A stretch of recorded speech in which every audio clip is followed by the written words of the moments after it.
Weird World War II weirdos. What's going down? It is Brian, the self-proclaimed master of all Weird War II. Of course, it's self-proclaimed. There are a bunch of folks out there that are delving deep into the weird. They don't even know who I am, and that's a good thing. Let me post a couple things here.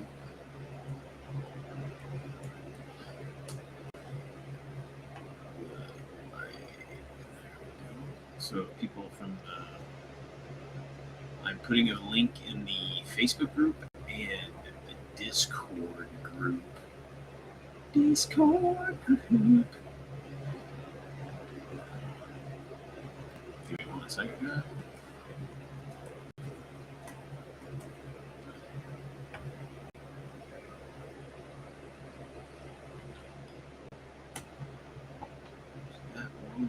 One more, and I'll be done, guys.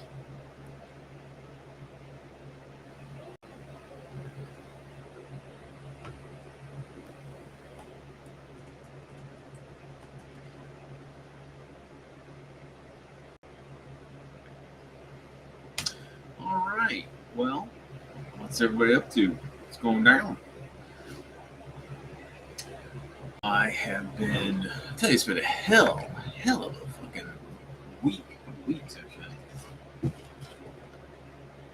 In a couple weeks, I got hit by a fucking tornado, which that was no bueno. That was no fun. But what he did, right? We just survived it. In fact, I live in a trailer. So shit, whenever there's any kind of like inclement weather, I'm fucking out of here. I'm gonna die in this trailer. So we ran over down to Buc-ee's. Buc-ee's is like this giant like convenience store / restaurant / total tourist trap. But we went in there. It's massive. So we went up there and we hung out.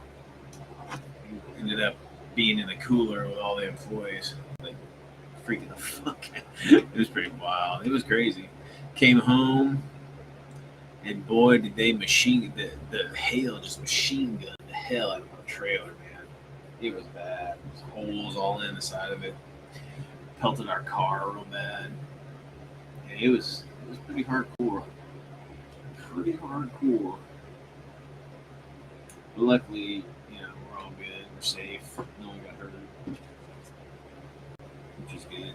I don't think anybody got killed in the town, which is good. Some good portions of the town got pretty jacked up.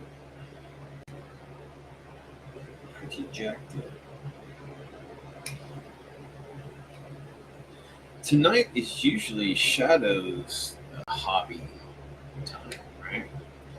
But he's doing some sort of book club thing over there. People who still read books. What's wrong with you guys? Shit, man, I don't have the time. I used to read a lot. Not anymore. I don't read that shit no more. I just don't have the time. Hell, I'd rather have enough time to do this kind of shit. And I'm sorely not doing it. I haven't done it in a while. I'm painting. I'm working on my. This is going to be a Mickey. I think they call it Mickey. It's like it's kind of like the Scots. It has a little short barreled 75mm howitzer. It's just kind of like the LaFever. What's going on, dude? But yeah, that's what I'm going to be painting tonight. I'm trying to at least. Jaw jacking with you guys.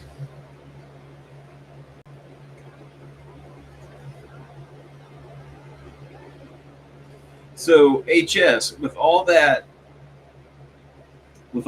awesome stuff that you have acquired over the years, what are you gonna do with all that shit, man?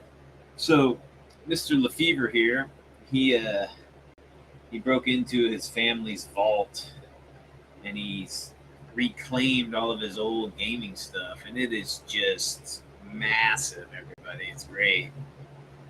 But yeah, shit, man, you can probably make some money on a lot of that stuff. Or just sell it, or all that 40K stuff, all that Rogue Trader stuff. I don't know. I remember before Horus Heresy came out, Rogue Trader stuff was hard to find, right? So anything Rogue Trader era ish was like really hard to find and really expensive. But I don't, with them like remaking everything, I don't even know if there's a need for like original Land Raiders and Predators and Rhinos and shit. I mean, I'm sure there's gonna be a collector in anything, right? I mean, just gotta find them. But I've seen some of the original like Rhinos and Land Raider in STLs on Colts. So if you wanted to, try to.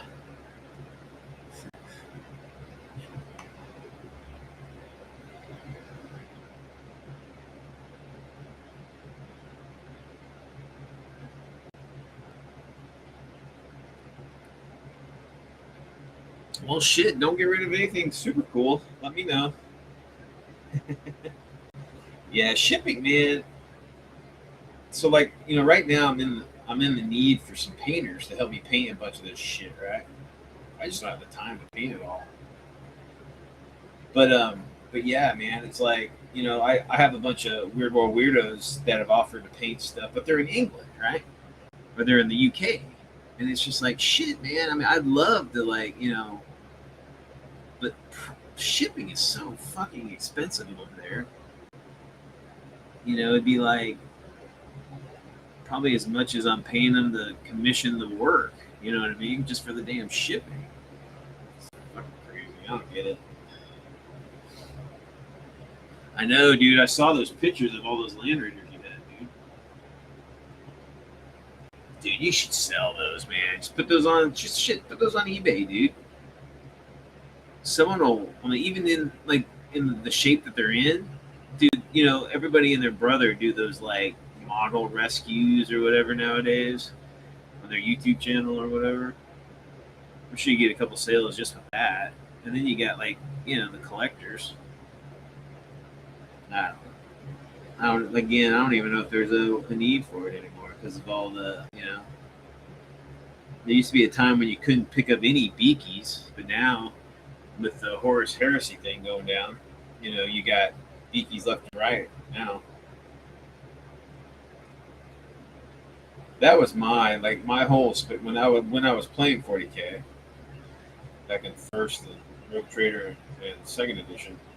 All my stuff were beakies. I didn't have any of the Mark 7. Is that the? I had all Mark 6, all beaky stuff.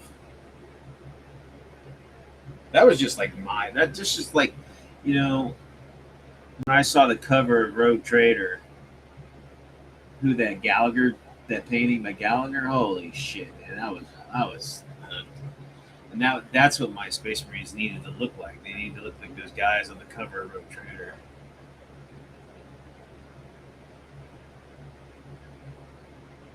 So I always chose the beakies over anything else. Hey, I know a guy that has a 3D printer. Oh, dude, there's tons. If you give me the files, man, I'll print them up for you. We can hammer out some.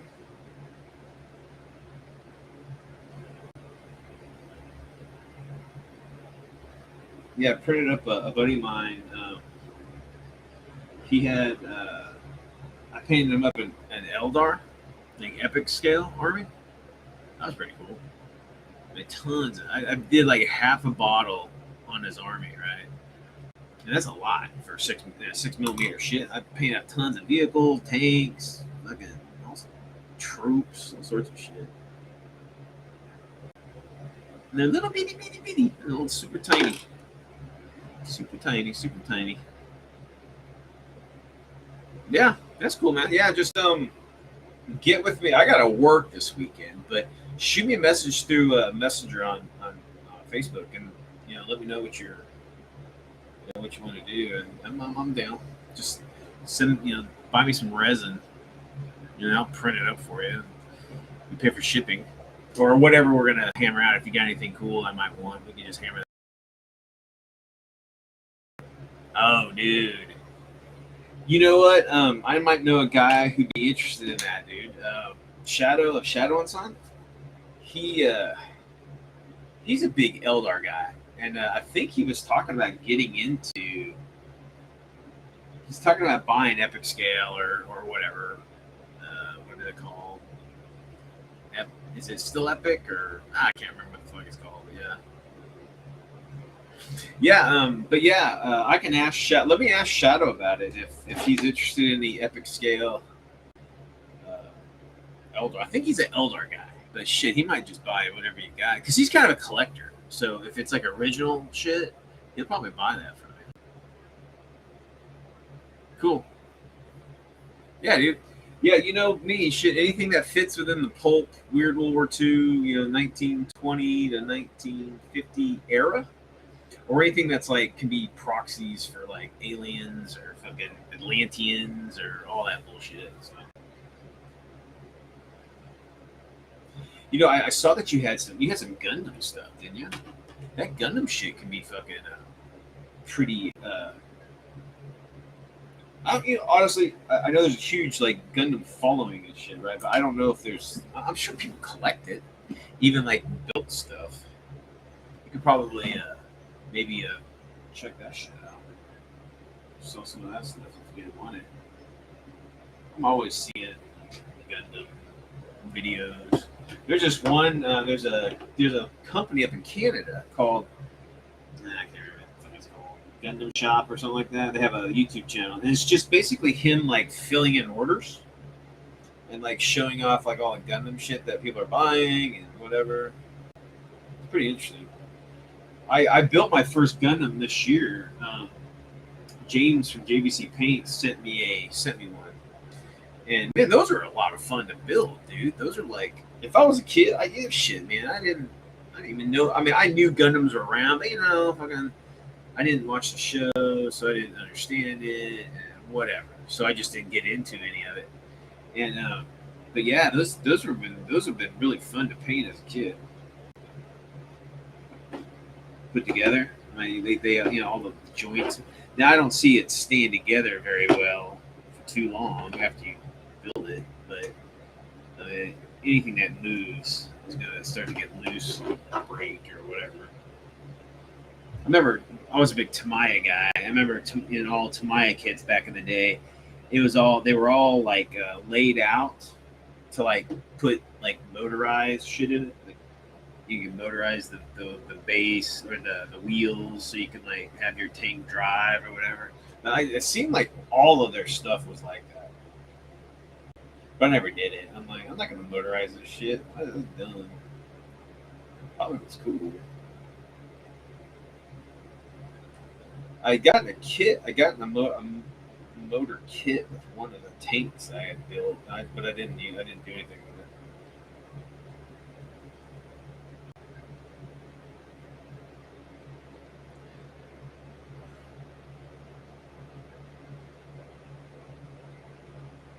Oh, dude, there's all sorts of Gundam groups out there, man. I'm shit. I'll keep my eyes out because I do a lot of surfing just for shit, and I come across a lot of stuff. So I'll see if I run anything. Yeah, dude. So I knew of Gundam. Because like, when I was a kid, I got Gundam and Robotech like confused, right? And when people were talking about Gundam and they were showing me pictures or whatever they had, I'm like, what the hell is that? That doesn't look like the Zentradi, or it doesn't, And I didn't know there was a Gundam show. And then when I knew that, I had no interest in it when I discovered that there was a show for a TV show or cartoon or whatever, cartoons, movies or whatever they are. So last year, everybody talks about Gundam and blah blah blah blah blah blah. I never seen it like a show, right? So I traced down, like, I was gonna watch it all just to see what the hell it was about, right? And I watched the first season of like the first cartoon. Pass. I mean, I'm sure there was better. I just like it was like it was like 1960s or 1970s art. It could have been 80s. I don't know. I want to say it was 70s, but it was kind of cheesy. It was cheesy, and I'm just like, Yeah, it's not very good. The battles aren't very cool. So, I, and that's the extent of my Gundam watching. Was just that first season of the very first cartoon. I mean, and some people are saying, yeah, you can't start there. It's like a convoluted like background or some shit. So it's like you got to watch certain order. Ah, fuck, whatever. Oh, you're doing a fanzine? Oh, dude, that's awesome. Hell yeah, dude. Hell, if you need a weird World War II corner, let me know. I'll write something up every month or every whatever you're gonna do. Keeping it weird with Brian. There's the title of it. I think Shadow was of Shadow and Son was talking about doing a fanzine too. Fanzines are cool, dude. Scope Dog. I'm not sure. I remember. I remember Zoids. I had a few Zoids when I was a kid. I'm not familiar with Bioroids or Scope Dog robots. I don't know what those are. Robot man, I'm collecting a bunch of robots, STL files, because I have in my Weird War II campaign. I've got this character called the Mad Engineer. You know, he's like an anarchist, right? And he's just creating all the. He has this. He's like really advanced in technology, and he has like a transporter, right? But he can only transport like machinery. It can't kind of like the whole. Well, it's reverse of the Terminator thing because they can only transport living shit. But anyway, he can just do machines. So he's building all these like different kinds of robots. Kind of like remember like Voltron. Remember every week the evil fuckers would send these like giant mech monsters, whatever the fuck they were. They were like alive, I thought, but then they would blow up. Like I think they're machines anyway. But every week they'd send the new, death machine going to Earth, and Voltron would have to go in and kick its ass. Or that might have been Gigantor. I can't remember which cartoon, but yeah, let's do something like that. So like every whatever he's sending these robots to various capitals of the world, and then he sends them to whatever. So it'd be kind of cool.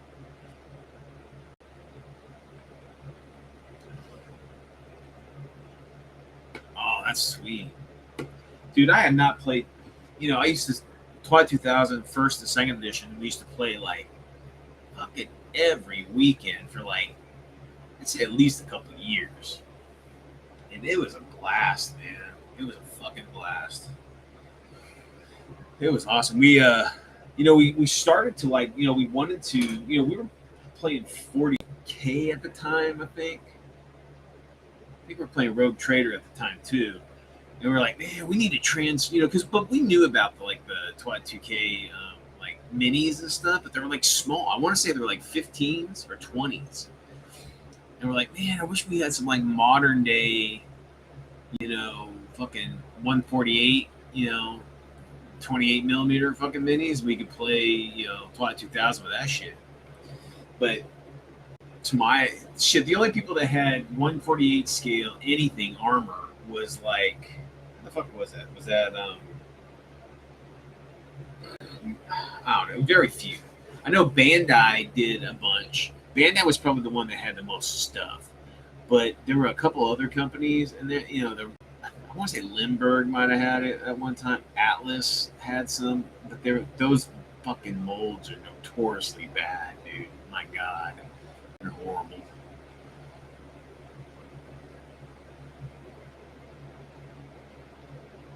Oh wow, there you go. Just be here. Duplicate this shit. I just found it.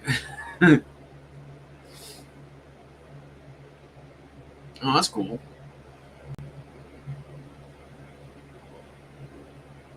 Yeah, Twilight 2000 was so awesome. There. I wish my memory was worth a shit, but it's not. There's a there was a website. There's a YouTube channel which interviewed one of the guys who wrote like the source books and all that shit for Twilight 2000, and it was talking about how they would go, like the process and how they would come up with like this equipment and statistics and shit. But back then there was no fucking internet, If it wasn't anything like it was today. So they would get like like the Jane's books and then the actual like military training manuals and all that shit, and they would use that stuff to like do research the vehicles and give stats and all that shit. So it's pretty interesting. So a lot of like the vehicles, like the M1, like the M1A2 was like it was like a remote control turret. I mean, it was so cool because it was like they don't fucking really know what it's going to look like, right? Because it's a limited scope of what they can the information that they had at their hand. But anyway, it was pretty cool. Just his whole take on like how they created it and how they made the story of it. They tried to stay kind of realistic, as much as you could. It's a pretty interesting interview. Mobius, what's up, dude? Just jaw jacking, man. Actually doing a little painting, which is a rare sight for me. I got 3 things to paint up, and we'll have all the dust units up to date to our Operation CeeLo. I really dig these dust walkers. This is just the whole American walker. I've already done the turret. Here's the turret. It's kind of like the old the M9 or the M5 Scott? It had like that short 75 howitzer on it. So it's basically just this walker with a short 75 on it. So I know it's been a while, dude. I've been busy. We got hit with a tornado last weekend. So I've been at a fucking power. I was out of power for 4 days last week. Woo, that is no fun when you're in Texas, dude. It gets hot. It's hot down here. Especially after a storm, man. After any kind of rain at all, it just turns. Oh God, it's just like it's like soup outside. It's just so thick, you're just dying. No, just gonna do just the olive drab. If and when I get to the Pacific Theater, I might do some marine versions. I might put a little camo on that, but for the most part, it's just the old European, olive drab color for my American stuff. I have a few American things that are they're painted white. Like I got a lot of Arctic stuff, so there's that. The American, in World War II at least. The American camo wasn't all that exciting. It was just kind of like it was the olive drab and then like a brown kind of splotches. I want to say only the Marines really did it, but I could be mistaken on that. I think there could have been some late war European stuff that did that same thing.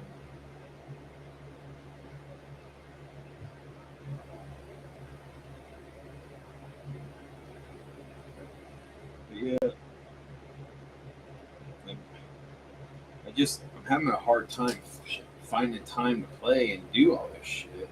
I work 12-hour days and come home and fucking tired as fuck.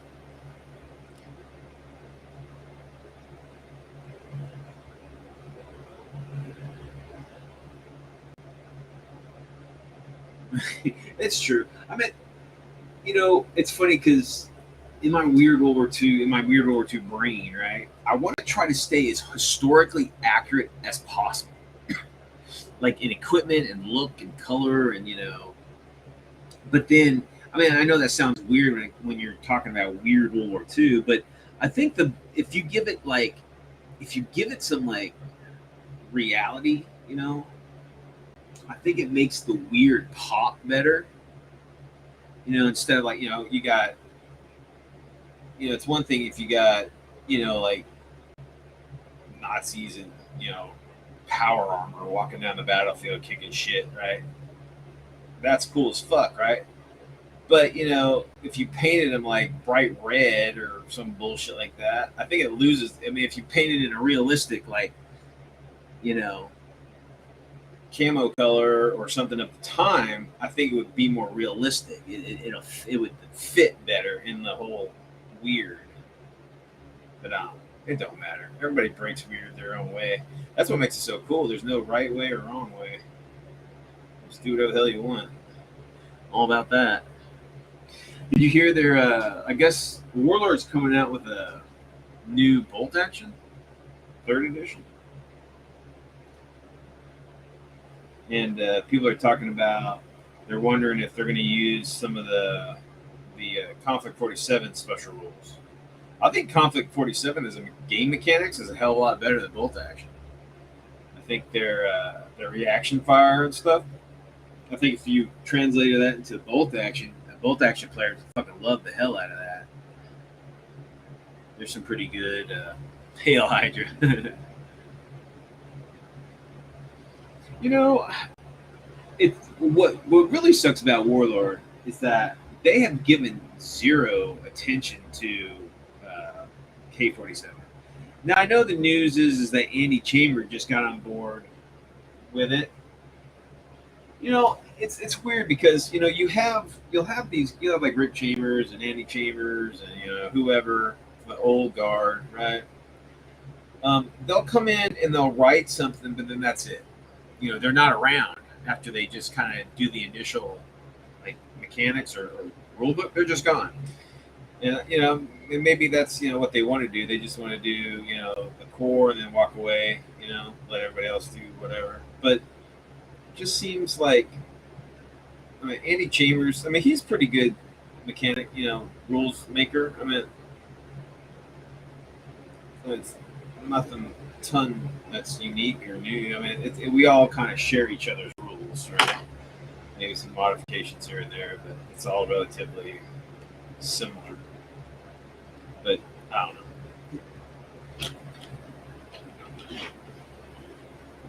Maybe he can bring some life to it, bring some new eyes to it. Because shit, they've had it for they bought the rights from Clockwork Goblin, but they haven't done anything new with it. They haven't done any new units. No, like campaign books or hell. And one of the big problems about Warlord shit, it's fucking expensive. It's outrageously expensive. Yeah. I don't get it, man. I know those guys need to feed their families, but they also got to know that the guys that buying that shit's got to feed their families. So you need to find a middle ground there, because the prices you got right now, people just ain't gonna play it. Just not gonna play it.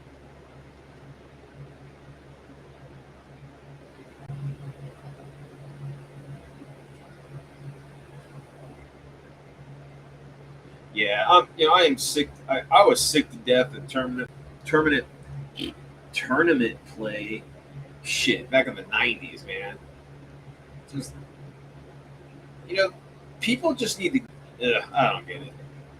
But to be fair, this new generation, that's all they know. They just know that that's how it works.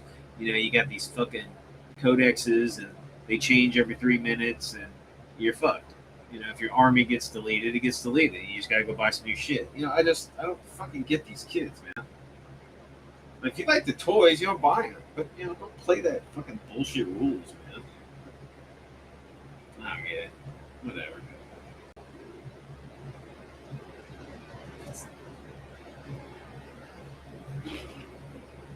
There's enough gaming out there to do whatever the hell you want. I just don't see why people fall blindly to these fucking shitty mechanics that they gotta revise every 5 seconds. Look, revisions like that show how bad the rule system is. Shouldn't have any fucking kind of, or need any kind of Q&A, weekly Q&A. That's ridiculous. And you know what? Listen. Again, I'm not a big GW fan, but I also, I don't necessarily want to bash him. But I'm telling you, man, it's like, if I was a 40K player, right, I'd be sick to death of all this fucking new editions and shit. And I was just like, okay, guys, what edition do we want to play? Okay, that's it. That's what. And then I'll just set up my own fucking tournaments, man. You know, you can, and if you want to be fair, just like, you know, everybody puts $20 in. All right, $10 of that goes for every entry. $10 of that goes to a purse. That's the first prize, second prize, third prize, or some shit. And then the rest of it goes to like, you know, renting maybe a room or whatever the fuck they got to do. You get like 50 people playing or 25 people playing. I don't know. You could probably do it. And it's just in house, man. You don't have to fucking worry about whatever. These are the rules. And if you do house rules, you just give them, everybody's on the same fucking page. Everybody knows what the fuck's going on. But, whatever.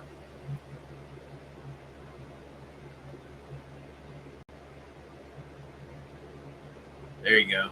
Yeah, I mean, honestly, guys, Lefevre hit it on the nose. It's like, it's not a bad idea just to create enough armies that you can host. Because a lot of people that might want to play it just don't have the money or the time. So they're not gonna. So if you offer people, hey, dude, come over. Shit, I got plenty of armies you can play. Just come over. Then that's when people come over and play. There's no monetary, commitment to it. And if they love it, if they dig it, they start playing more and more, and then they're like, you know what, I might buy my own armor. And you're welcome. You're like, sucker, he's been sucked in to the hobby. Oh shit. I mean, the times are changing, guys. I mean, we got these 3D printers, man, and fucking these companies, these old school companies, you have to come up with a new idea. Either, make cheaper minis, or sell files, or just do rule books. Because I'm telling you, more and more people are gonna buy printers. Just can't afford the rest of it. And then what I see is people having printers. They can pretty much print up whatever they want, right? Then they're going to go out looking for stuff, looking for games to play. And that's when you come up with superior fucking mechanics, right? For whatever system. Make some great rule books. People, you don't sell fucking minis, just sell badass mechanics for a rule book. That's awesome. That everybody fucking, that makes sense. And don't need a lot of fucking, bullshit. There you go. You're gonna fucking make tons of money. Or at least people start playing all your shit. That's pretty cool. But yeah, I don't think anybody's gonna get rich in this business anymore.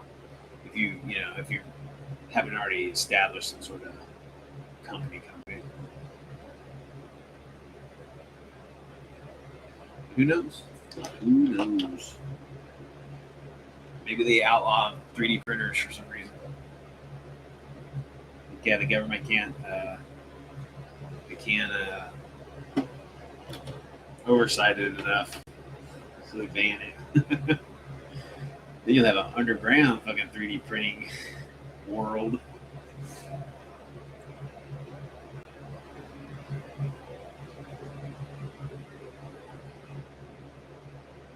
A beta boom? What's beta? Oh, you mean like? I gotcha. That's true. I mean, I don't know what would be next from 3D printer in the hobby. Honestly, guys, I don't see our hobby surviving too much longer. I mean, it'll always be around, but I just think the time and the price that people are required to pay, it's just not good. But they'll be the premium players. The old timers will have a lot of the old stuff, so it won't be need to buy anything new. Don't look good, in my opinion.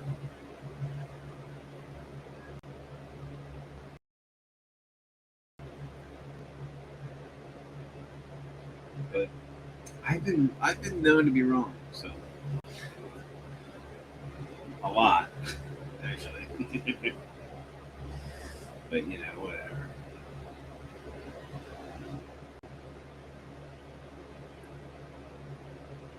Yeah, that's something that seems likely, to be honest with you. Environmental tax on resin. Yeah. Yep.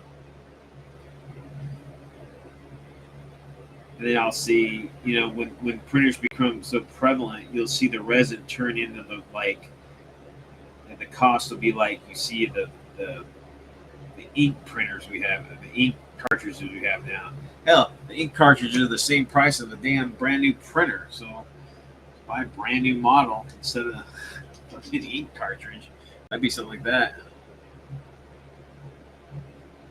Yeah, that's another thing. I think, like, I don't need to be printing all this bullshit, but I just do because like, why not? And have it on hand. It's kind of cool to have like a bunch of shit on hand that you can just play with. I think and also another part of that is like, we're old timers, man. You know what it's like. You start to work on a line, and then they fucking close down. You're like, shit. Fuck. I should have bought all that shit I wanted to buy before they closed down. And then you're stuck with, that's kind of like with me and Victory Force. I was building a Hydra army using some of the Victory Force line, and shit, it's like they're gone now. I'm like, never finished that line. Impulse prints, yeah, it is. Dude, guys, I have 100 plates of 3D printing to print. It's just shit that I found that I downloaded and I put it on a plate. I don't even know what the fuck it is. So a lot of time, like right now, I'm printing up something. I don't even know what's on it. It's like a surprise. It's like Christmas. Every time I print something, I'm like, oh yeah, that's cool. Because seriously, guys, there's enough of that stuff out there to do that.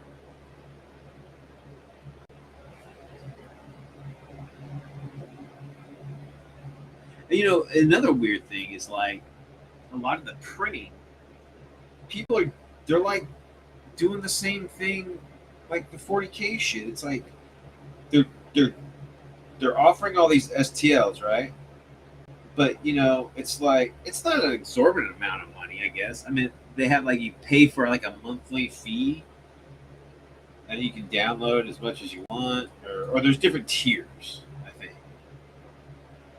I mean, I guess that's a good idea. That's a good way to like get a bunch of different stuff. But the thing is, it's like if they make shit that you're not into, I would not, be a part of it.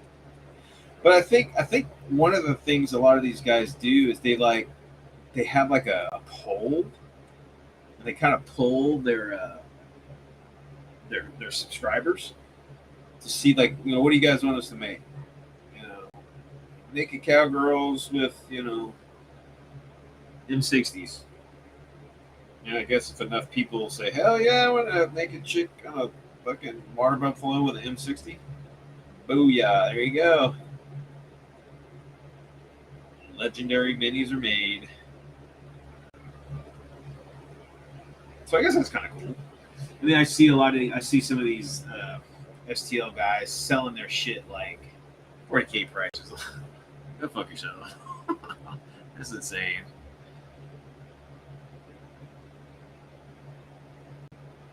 Yeah, I mean I get it. You gotta make a living. I understand.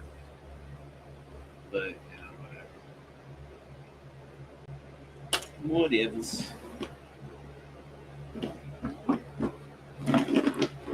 But yeah, so what are you guys up to, Mobius? The Fever? What you guys working on something? I know HS. You said you're working on your K-47 stuff. Which armories are you playing? What are you doing, Mobius? You're a fantasy guy, aren't you? Say you're. Actually, I think you're an everything guy. That's the clockwise swirl. That's true. That's true. Okay. I'll check it here after the show. HS, I gotta work in the morning, so I probably won't get back to you till tomorrow or something.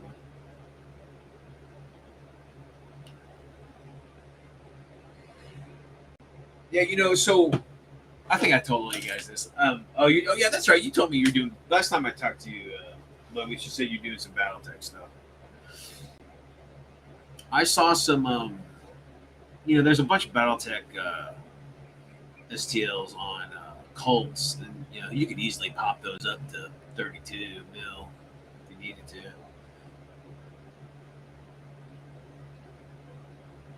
Yeah. What was I gonna say? I had this great epiphany. I was gonna let you guys in on it, but forgot it. It's my life. That kind of shit.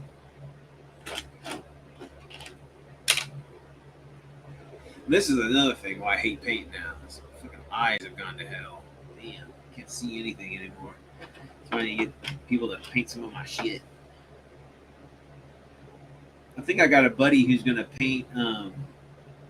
I've got the Wolfenstein board game. I think he's gonna help me paint all that stuff up. So that'd be fucking awesome because that looks like a fun game. It's just it's like it's just a Wolfenstein story. I guess it's basically Space Hulk, but World War II, which is fucking awesome. Kind of like our pals over at Tabletop Board Game with the Incursion game. Awesome stuff. But yeah, I'm hoping to get some of this stuff painted up so me and Mel can start painting that or playing that board game. It looks pretty fun.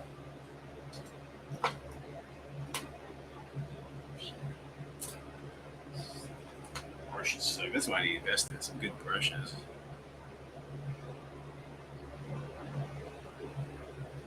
That's cool.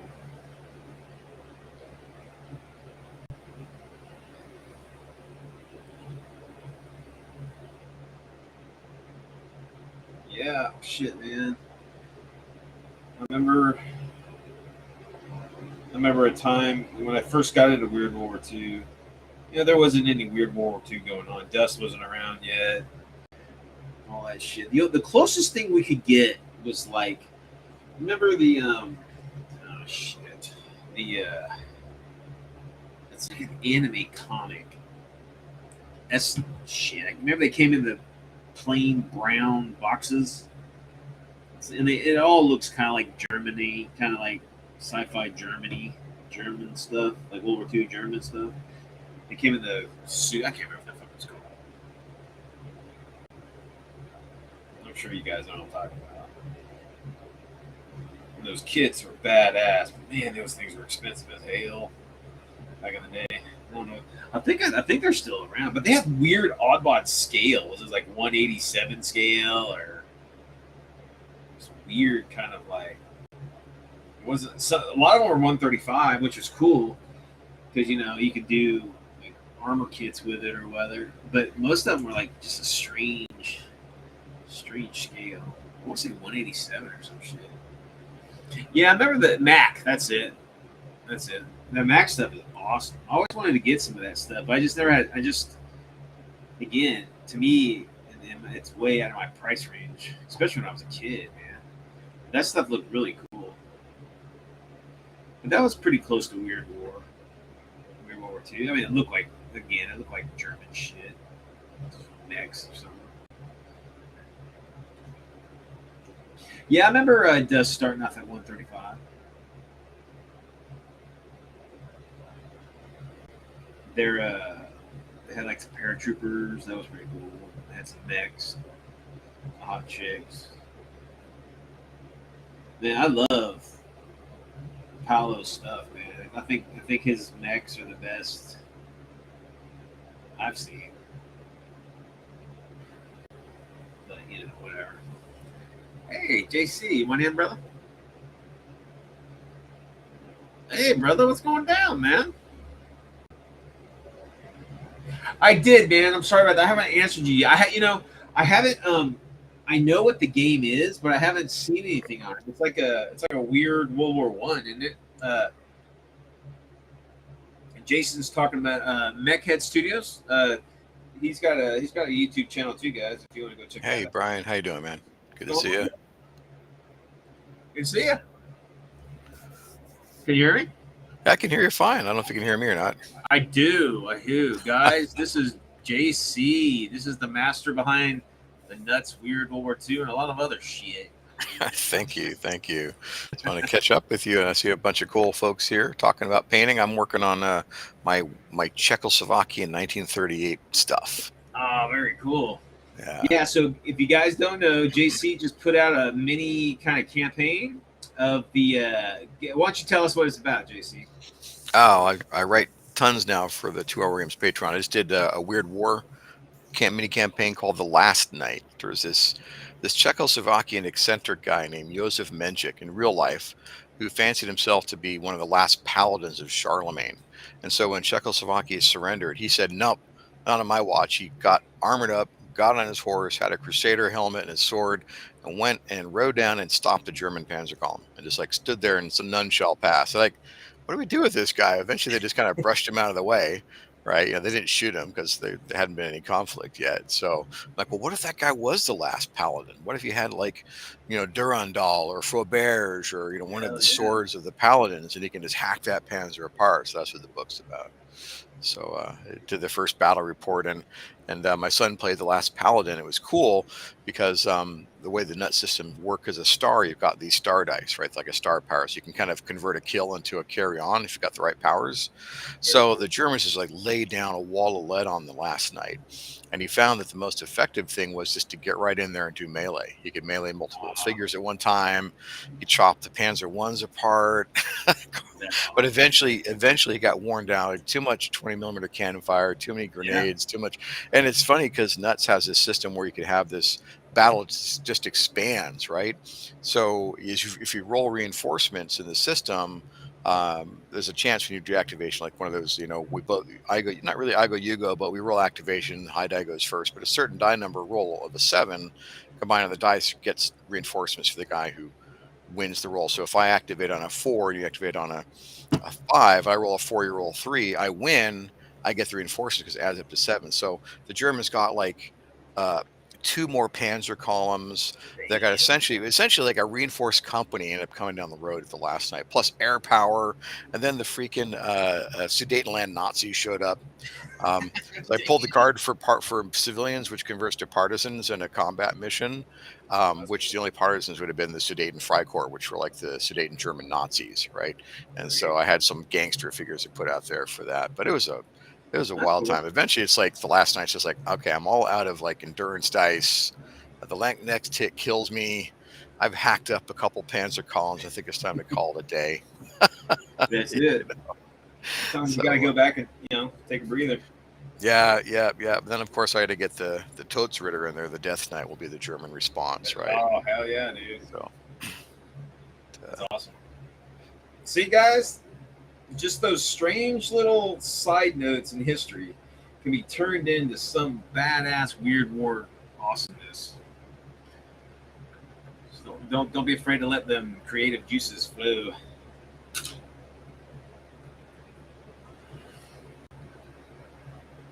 You guys hear me? Yeah, I can hear you fine. Okay. Yeah. I don't know how I can chat, so I have to talk. That's true. Chat doesn't work for me. But I got another the What If book coming out is Czechoslovakia 1938, right? Which came out of the Weird Night book. I'm like, why not? That's a hell of a what if, because like if the Czechs had continued, they could have stopped the Nazi regime like right then. So crazy. Listen, so I, in my World War II campaign, I've already fleshed that whole thing out. In 39, the Czechs do not capitulate. There was that one unit that fought back, right? Yep, that's right. In 39, and, they got pretty beat up. They ended up surrendering, if I remember correctly. But in my story, then they get wiped out, and the word starts to spread right across the country. Mm-hmm. What happened? And it just drives that pride. They're like, remember, remember the Alamo, but it's like, remember this unit, and the Czechs, they start to fight back. And then the Germans are like, oh, shit. This was not good. I mean, I tend to do like a deep dive into stuff. So I deep dive into whatever book I'm writing. And I didn't know, like, the German army only had 2 weeks of munitions and fuel. They were bluffing. They did not have the ability to do a sustained campaign. And there was, because of that, the Admiral Wilhelm Canaris, the number 2 guy of the Abwehr, fostered a conspiracy called the Osterplot to assassinate and remove Hitler in case he went to war with Czechoslovakia. He said, "We're not ready for war, right?" All these top Wehrmacht generals and the Yeah. top of intelligence are like, "Dude, if he goes into Czechoslovakia, we're taking him out, and replacing him with Prince Wilhelm IV." Right? There you go. And then the Reichsbank was empty. It was the economy was about to go bankrupt. They had no gold left in their Reichsbank, and so it's only when the British forced the Czechs to surrender that they got like 400 tons of Czech gold. And Right? then they got all the Czech arms. Oh yeah, they got like 1 quarter of the early war German military is basically equipped by the Yep. Czechoslovakian army, and all the like the Skoda works and the Brno armaments works and all that There stuff, was right? the Czechs had a huge army. Oh yeah, They had a yeah. huge, industrial base to make a bigger army. Yeah, Like I it mean, was it. 38, the German army was not the one that blitzed France. They didn't have, except a couple, maybe 100 or 2 Messerschmitts, right? Yeah. They only had like 3 or 4 dozen Panzer IVs and threes operational. They didn't have their shit together. They weren't ready. Most of their tanks were Panzer ones, like a upgun Volkswagen, right? You know, that it It's was true. underpowered into Panzer twos. And then crazy also, the week they projected they'd kick off their assault, it rained heavily. So no Luftwaffe, Well, bogged down in the mud before. The Czech defenses were better than the Maginot Line, and they didn't have gaps in them, right? And the Reds, this is your crazy. The Red Army had negotiated a transit corridor through Romania to re-equip the Czechs, and so within a week, the Red Army was going to have, because there's a defense pact with the Czechs, the Soviets were going to send several hundred aircraft as a Soviet Red Army Air Force expeditionary force, a I paratrooper didn't know that. battalion, Oh and wow. then like a division of expeditionary units of T-26s and crap coming across Czech. It's like, oh wow. So, anyways, what a weird rumble you could have with that mix-up, right? So hard to find them, but you can find Slovak soldiers, Yeah, I 20 mean, millimeter. what do they look like? I'm trying to. Well, it's funny because their uniforms look kind of like Poles, Okay. right? Early war Polish. They've got like the puttees, right, and Mhm. and boots and everything. The only difference is the helmet, really. The Czechs have this weird kind of mushroom cap helmet Oh, that's with right. Yeah. no visor or neck protection. It's like this little flat cap you stamped out and stuck on your head. And that's it, really. And they also had like good equipment. The Bren gun was copied Yep. after a Czech light machine gun. That's Uh, true. a lot of the early World War II German submachine guns came from the Czech army, so like their Yep. leadership had submachine guns. They were equipped, man, but you know that's what happened. They The they lost the Benesch, throat before the yeah, politicians turned on them. yeah. Well, and So they that's put- even contentious too, because Benesch, who is the president by their constitution, he's supposed to go to the parliament and call for a vote. He said, "Nah, they might vote the wrong way," so he just arbitrarily decided to surrender, just yeah. declared it, It right? was all. I mean, really, it was him. That was Yep, it. He yep, it like, was him. and then the Germans like, well, the president of your country just said you guys gave up. So Yeah, yeah. what do you do? Yeah, exactly. So, but yeah, you can find the equipment out there. I can modify some poles to be the support weapons. That's You can cool. find the uh, CZ-35, which is the mainline tank, and the Oh yeah. CZ-38 was those became the Panzer 35T and Panzer 38T. They were better than the German tanks at the time. Yep. The Czech armored cars, you can find it. You got to poke around like Etsy and stuff, but you can find this stuff. You can And pretty it's much it's find funny to anything. be painting up like early war German stuff. Like Panzer ones are teeny, man. They are They're tiny. teeny. Panzer two is not much bigger. It's just amazing. I mean, the 222 armored cars are about the same size. Yeah, they're the same size as a Panzer two almost. Yeah, Yeah. yeah. And It's then like, still, even more of the Wehrmacht was on foot, so they had like yeah. not enough trucks, not enough logistics, not enough everything. And the Czech fighter, the Avia Oh yeah. S35, whatever it was Yeah. better than the Messerschmitt, except for diving. It could outturn it and out dogfight it. I want to Crazy. say that they put up the Poles had some of those, didn't they? They had a few, yeah, but I think. that's the weird thing too about the Czechoslovakian. What if the Poles and the Hungarians attacked the Czechs? They allied with the Yeah. Germans. They're Yeah. like, oh, we want to grab a piece of that too. There's a part of the Polish frontier that was heavily Polish. And I think they had a lot of valuable iron mines. So the Poles are like, we're in. Hey, Hitler, we're in on this. And then Okay. the Hungarians are like, hey, Well, there's parts on the Hungarian border. Hey, we're in on this too. Weird, Crazy stuff. It's sad, you know. Yep.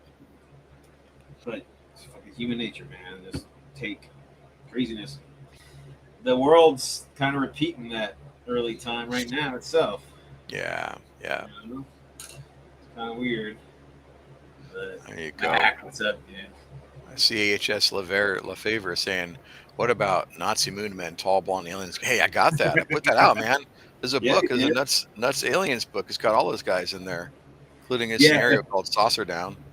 So yeah. I know it may not be your system, but it's good source stuff, right? I played a ton of stuff, and with Brian, Brian and I, we tried to get the rights to do Battleground World War II, but it just nobody could tell us who owned the copyrights for the thing. It's a good set of rules, really good set of rules, but It was strange. It's just like it almost like never existed. yeah, all the creators had a falling out. We're just like, we want nothing to do with it. Yeah. But I guess in 70 years it becomes public domain, right? So, Shit, there you go, dude. You just gotta hold out, huh? yeah. I mean, somebody recreated it. What was that? Somebody did Ark of Fire or something like that. They did like their own version, basically Battleground War II. It was printed by the same guys who ended up doing Check 6. Remember the Oh airplane yeah, combat yeah, yeah, system? It's like yeah. called Ark of Fire or something like that. It was pretty much Battleground World War II, but they didn't put out any product really to support it. Just kind of like floated it out there. Yeah. Well, I know that there's another guy. He did kind of like a Battleground World War II clone. It was like a local Texas guy. I can't remember his name. And it didn't go anywhere. Yeah. So you're gonna? When's the next battle report? Oh, well, my son's home, so I got to do something this weekend. I thought Go. maybe just accelerate it, and do the next scenario. Maybe get the Death Knight involved and the German blood mages, So Yeah. if you play the whole campaign out, you can actually just go ahead and attack Wivelsburg Castle, like go right into the heart of the SS Knights Order, There you go. I found this source on Patreon that does maps you can use for digital rights free. So I subscribe to get it, and it's like a really good map. It was intended for Achtung Cthulhu. It's also a fun system. It's like, hey, I could use that. Just give it credit, and there it goes. Right? That's cool. Yeah. Yeah. Shit, man. You can use a lot of fantasy like castle, sieges. Yeah. You can use that as your medieval castles. But, That's like there's so many ideas you could do. Like, gosh, have you seen there's even a little movie called The Last Castle? You know that one, right? Yeah. So that's be another good game to do. We've got like Germans allied with Americans with Wehrmacht fighting Nazis attacking a hold up in a prison castle where you're trying to get French resistance fight. It's just you got French resistance, you've got Nazis, you've got Wehrmacht, you got the Americans, and they're all fighting the Nazis, right? And then all of a sudden, the Nazis open up the gate and mechs and monsters start pouring out of it. There you go. That'd be cool. Yeah, I got got a buddy of mine. Just he went in on the Kickstarter for I guess Reichbusters or one of those. Oh yeah, Reichbusters. So I picked up like everything for a reasonable price. But I'm like, great. Now I've got like 40 pounds of plastic figures. So many figures. That's I came really late to the Reichbusters. Mm-hmm. I think there's like 3 different sets and then a couple like add-ons or something. Yeah. And I was just like, I found a couple people who wanted to sell it, but they wanted lots and lots of money. Oh yeah, he just basically passed it off to me for a reasonable price. But I mean, of course, like everything that's done as a Kickstarter board game, all the plastic is like 35 millimeter or something like that. It's just too big to use with normal stuff. You could use the monsters and the mechs. I was gonna say, they got some pretty cool looking monsters. Yeah, they even have Mr. Mustachio in a little mech suit, like a brain mustache. He's got like a brain head in a glass jar and a big mech suit. Yeah, the last castle the one where they all get killed at the very end? Oh, that must be different. I'm thinking of all the Germans end up killing them all at the end. Oh, yeah, we're mixing up movies. I call Last Castle. There was actually a real historical event at the end of the war. The I American, know the what the reference is, but the actual movie, The Last Castle. yeah, for the folks here who Oh don't know, no! at the end of the war, there was the Americans advanced and they were about to liberate this castle being used as a prison for French politicians and French resistance leaders Yeah, being held by the Wehrmacht, right? But the Wehrmacht were told, hey, there's this SS unit that's going to come take over and execute like everybody and then wipe out the local village. So there's no witnesses. And so Wehrmacht's like, hey, Americans, I know we're supposed to be surrendering here, but we need to work together. And so it was regular German army and Americans and like French resistance defending a castle against like an SS short battalion. Um, yeah. I know what you're talking about. That's something different. I know I've watched the movie, but yeah, the movie's referencing is different. I don't really remember it. yeah. There's another movie. Yeah, the guy from Sopranos is in it. Or he's like the I think he's the warden of like a military prison or some shit. And there's like Hmm. a riot or so. That's what he's. Yeah, that's also Yep, called The yep, Last Castle, I think. Yeah. yep. Makes sense. Oh, sorry, Jason. Yeah, man. Hey, dude. I'll get back with you like tomorrow. Yeah, I'd be interested in checking it out, dude. If you're gonna host the game, dude, and I'll come over and check it out. Jason was Oh, what referring game? to the new oh shit, it's trench something. Oh yeah. Weird War one. Oh, that's cool. Yeah. I've been reading about it. It looks fun. Yeah, what's it called again? Something trench, right? I can't remember what the hell the damn thing was called. You guys remember what it was called? Trench. Just trying to Trench look it up. Crusade. There you go. Yeah, that's right. Trench Crusade looks pretty cool. I've been seeing his. He's been posting stuff on Lead Adventure Forum. Looks nice. Man, Yeah. guys, if you guys have never been to Lead Adventure Forum, go check it out. That place rocks. That's like, and it's like completely worldwide. You know what I mean? Yeah. It's pretty cool. Super heavy on painting figures and terrain and Yes. stuff. So if you want to get people engaged in I'm mostly more of a rules writing dude. So I put up like rules ideas, like nah, whatever. But you put up your figure, like, oh, that's cool. I love those figures. Yeah, but Jason, I'll get with you this weekend, dude, and or I gotta work, but we'll try to hammer something out. Yeah, I'd like to check it out, man. Yes, sir. I'm trying to get my filter There to you work. go. But I've been sitting in the living room here saying hello. You got a pink living room, dude. Yeah, it's this crimson and red. It's one of those things you compromise on when you get married, right? My wife's like, I want to have a contrast wall. I'm like, no pink. Okay, fine. It's like this colonial scarlet red, but looks pink in this light. You're like, that's not the hill I'm going to die on. Fine, red wall. It's like, honey, we don't have enough money to buy that much contrast paint for that room. Funny things too. When it came out of the can, it was like bubblegum pink. Oh, One of my like only rules ever put like no pink in the house, right? Oh my god, I hope this turns red. So tricked you. That's It's only right. pink an hour a day. Relax. That's right. It's sundown. It's only pink an hour a day at sundown. That's funny. Yeah, I don't know how to add a background on this. I guess it doesn't support it. And I'm trying to figure out how to do this too. I want to do more of this too. I want to do some of this like restreaming. Is this a good platform for you, Brian? Yeah. I think I pay. Now I'm paying for this, so I can have like a bunch of people or whatever. Okay. I wanted, but you can also do it for free. Yeah. Yeah, it's easy, man. You can put like background, like I put a background back there, and you can do like, I'm not a big tech guy, but Yeah. you can do a lot of shit with it, and I think it's less than $20 a month. Okay. So, and Yeah, I've been trying to add some interactivity on the 2 Hour War Games forum right on Patreon.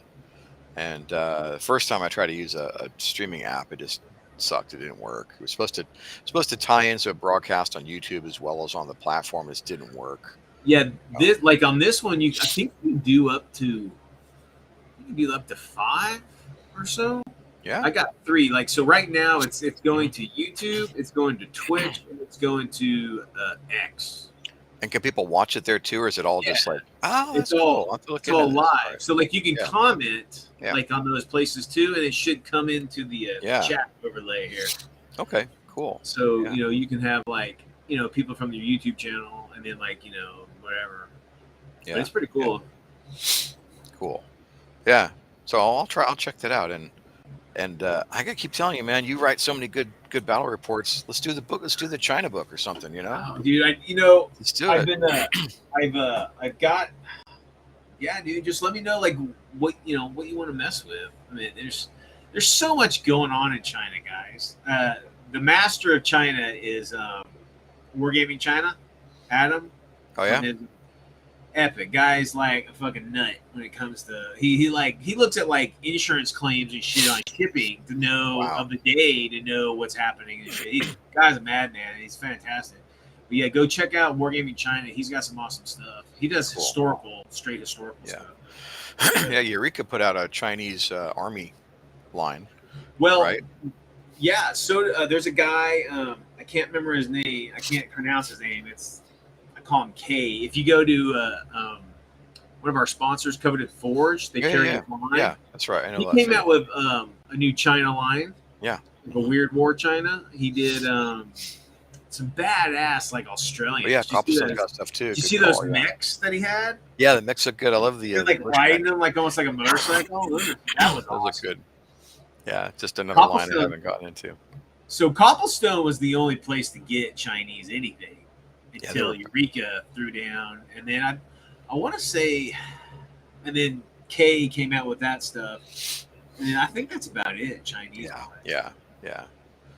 But I mean, I did this Pacific War book doing the Burma campaign. I didn't know there was a Chinese expeditionary force that saved the ass on a whole Commonwealth army at this battle at this big oil refinery called Yongyang. Huh. Right? Chinese got this 8,000 man Commonwealth and Indian army just surrounded and locked down. And they're going to be forced to surrender, and the Chinese Expeditionary Force breaks through the Japanese lines and liberates them and helps them escape. It's like, Oh wow. wow, they China's like the undiscovered gaming country. Dude, I'm telling you, there's a lot of awesome events that happen in China. And when you like in the Western eyes, China's like a shadow. No one knows anything about it.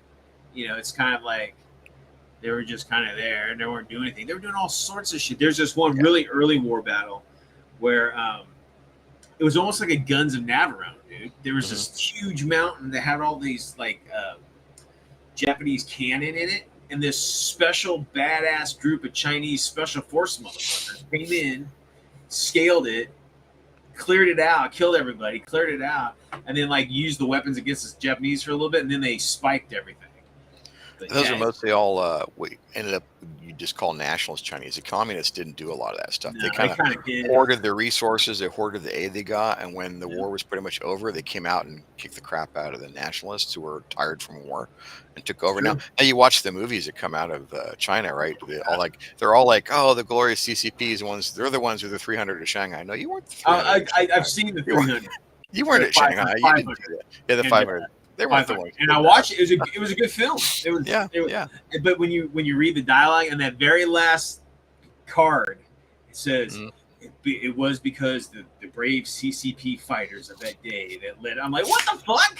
Yeah, it was nationalists. Those are totally KMT guys right there. Yeah, KMT guys. That's right. But Yeah, and then talk about your weird war possibilities in China. You got all the Chinese myth and folklore and all that kind of stuff. Just the Pacific in general. You got so many different divergent cultures, and their mythologies with it.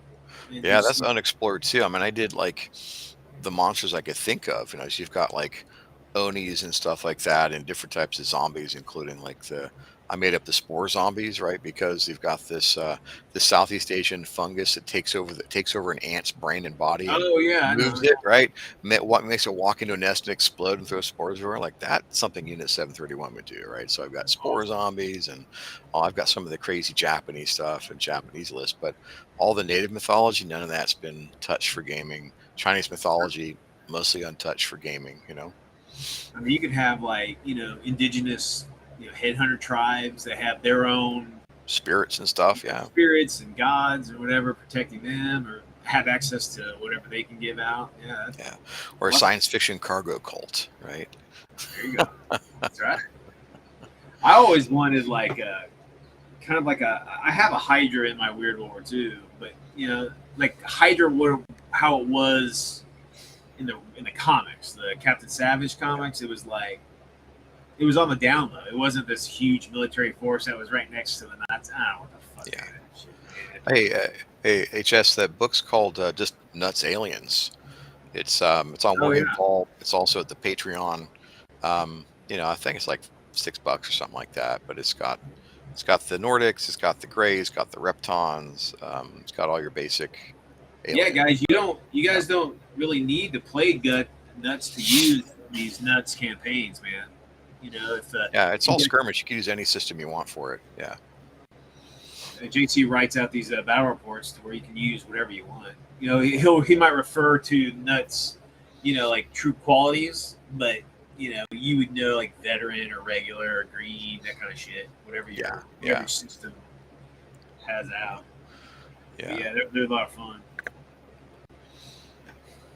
But yeah, so JC was big into Gear Creed, guys. Oh yeah. And he tried to forward a 28 millimeter Gear Creed line.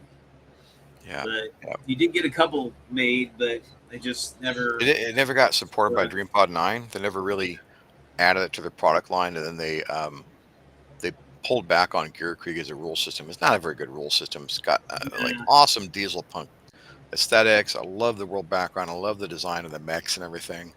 But they put everything into their moneymaker, which is, Gear Creek was 15. We got the license to do 20 millimeter upscaled stuff and a bunch of original stuff that never got ever produced, like Soviet mechs, Italian mechs for Desert War, British mechs, Japanese mechs, all kinds of stuff. So we actually did all the 3D drawing and designs and prototyping, got some of those lying around. I think I sent you some too, right? Yeah. But then DreamPod 9 never really supported it. And then we went back at them again. They said, yeah, okay, we will add it to our website. But I was working with Company B, right? Brent Diedrich at Company B, and he's big into 3D printing now. So he's like, okay, DreamPod 9, like give us the rights to do print on behalf. Oh, no, we're concerned about quality control. I'm like, no, we'll sell digital files. Like nobody wants to buy digital files. They want to buy mechs, right? And so because it wouldn't let us do print on behalf, this never worked, right? And so we went back at them a third time, and they said, yeah, well, we'll support it if we do a updated Gear Krieg core book to the new Heavy Gear core book. And it's like, well, when will that happen? Probably never. They haven't done anything new for it no, they just dropped it. Yeah. I mean, their idea was they want to have this integrated line to kind of dip into the historical gaming world in 15, because that was still Flames of War at the time, right? It was still the biggest source of figures out there, and then draw people into Heavy Gear that way. But their silhouette system was what it was called. It just sucked. Yeah. It was just not a good game system, so I've people never didn't get into it. Yeah, I've never played Gear Creed. I know that it's real heavy, like crunchy, isn't it? Yeah. Well, they've updated it since then, but I didn't play it. I haven't played it much for a long time. Mostly I did BattleTech. I didn't really do a lot of Gear. I didn't do a lot of. Reaper came out with the cab. Have you played that ever? Yeah, I played that, but I never really owned a lot of it. I did the original FOSSA stuff back when they had two plastic models that were ripoffs of the Macross, and they got sued for it. And, right. And then I did BattleTech for a long time with my buddies, and then just all I've got left is a handful of painted mechs. But, BattleTech had a huge line. Oh yeah, and actually I loved their FOSSA put out a Renegade Legion and Centurion, which was better than BattleTech, and so because it's a better system, it's more fun. They had a whole new original universe to explore, kind of like Roman Empire in space with the rebellion going on, right? Evil Overlord Empire and the rebellion, Star Wars-y Roman in space. But they found out that all their sales accelerating into Centurion were cannibalizing BattleTech, right? And BattleTech's where the IP was licensing for books and games and graphic novels. They actually literally shut down Centurion. They literally shut the whole product line down. Still didn't save themselves. But hey, Max. So yeah, there's a Nuts World War book called Nuts Aliens, which is how you can add gray aliens and Nordics and Reptons and those guys, classic aliens, into your World War II game. It's up on Wargames Vault called Nuts Aliens. So.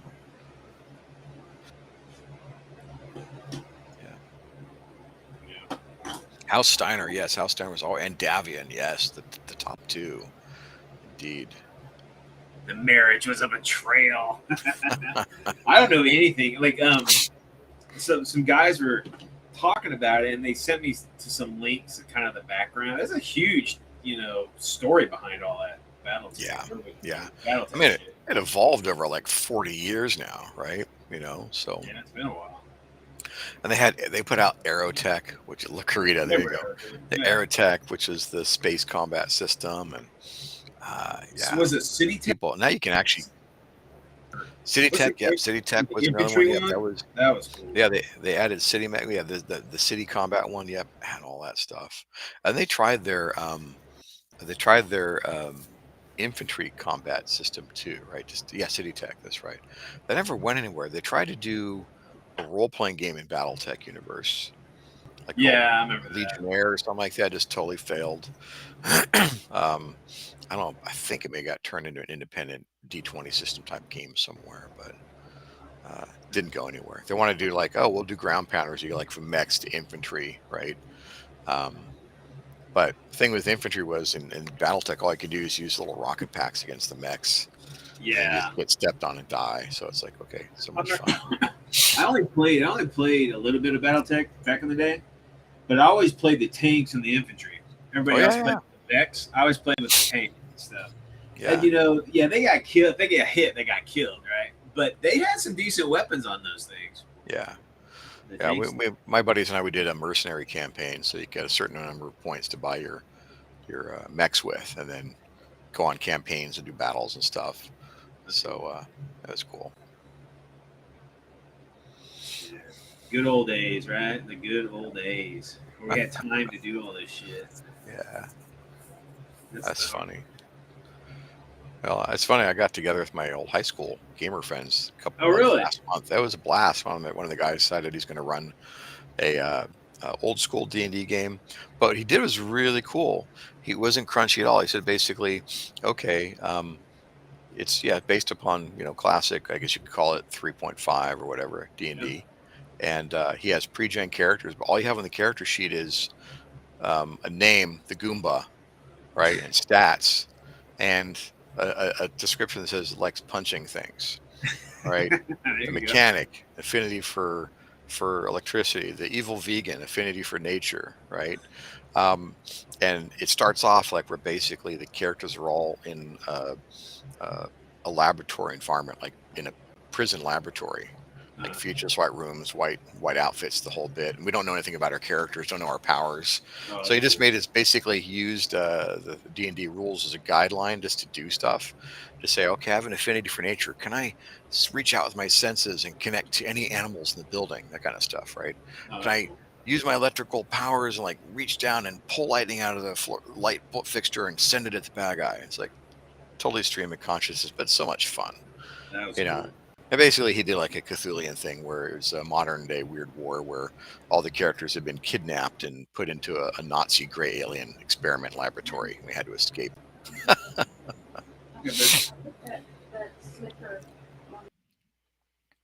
Yeah, so we'll see you in the morning.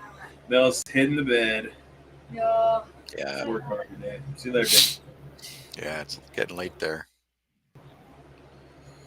But yeah, it's cool. I actually went into town, my old hometown, this week because we didn't have any fucking electricity for 4 days. Ouch. And I went how you doing? Yeah, the house got. So the big thing with us is that we got this hail, man, and it just destroyed one side of the house, broke all the windows. Wow. Just put holes in the siding. It was like someone came by with a machine gun and just lit up the house. Crazy. Ouch. Dang. So but me and Mel, we this is like we rent a trailer. And, I'm like, I'm not fucking staying in a trailer. Yeah. With tornadoes around, and we drove up to a Buc-ee's. Buc-ee's is like you guys know what Buc-ee's is?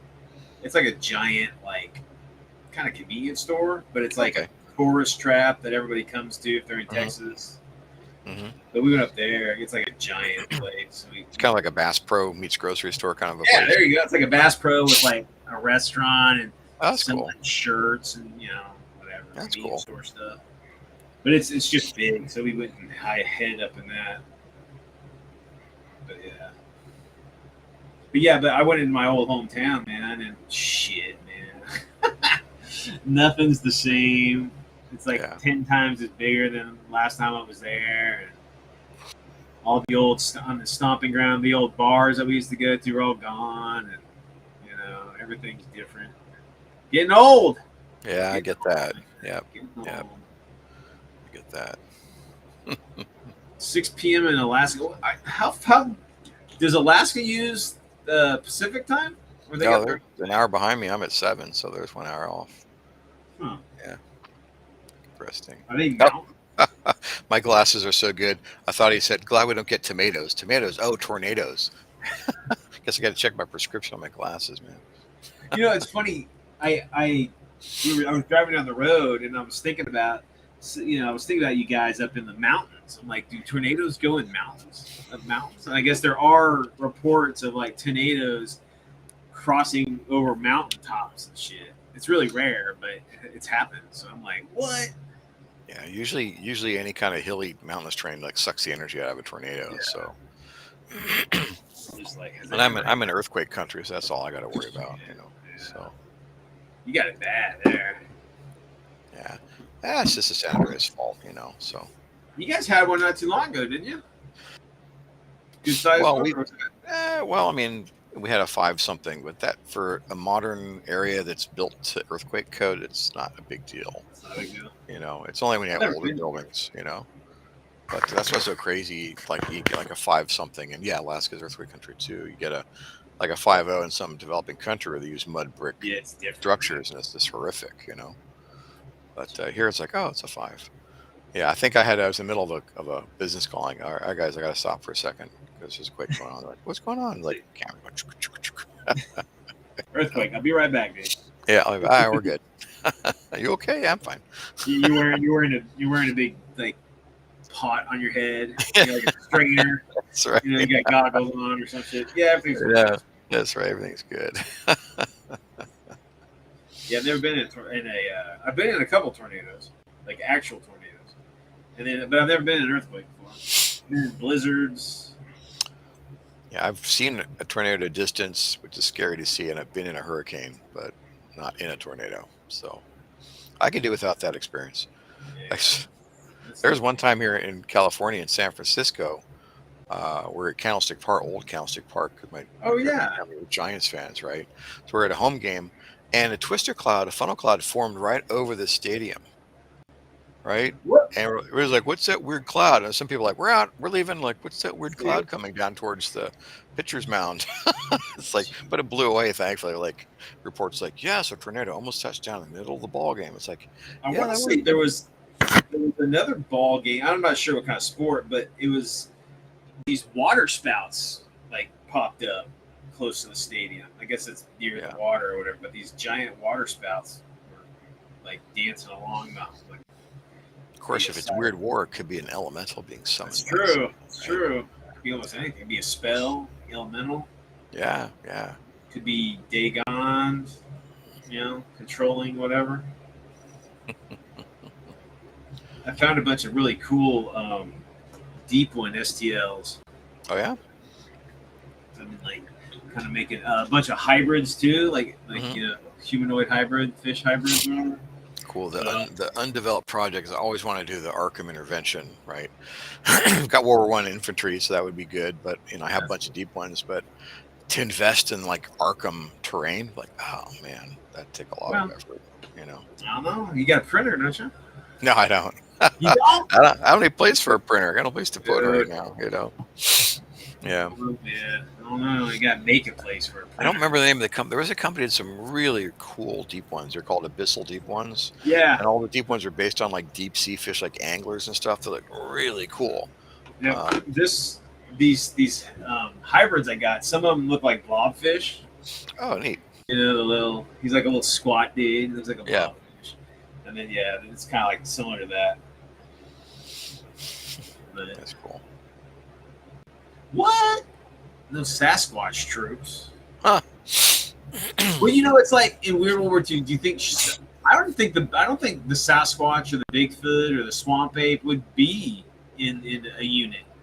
I think they wouldn't. Yeah, they're like, they wouldn't interact. I don't think with human I think conflict. but you could get shaman, right? Native American shaman to summon like a Wendigo or something, or some kind of Yeah, spirit but beast. Wendigos are different than a Bigfoot. Yeah, Those are yeah. like, Bigfoots would be like, yeah.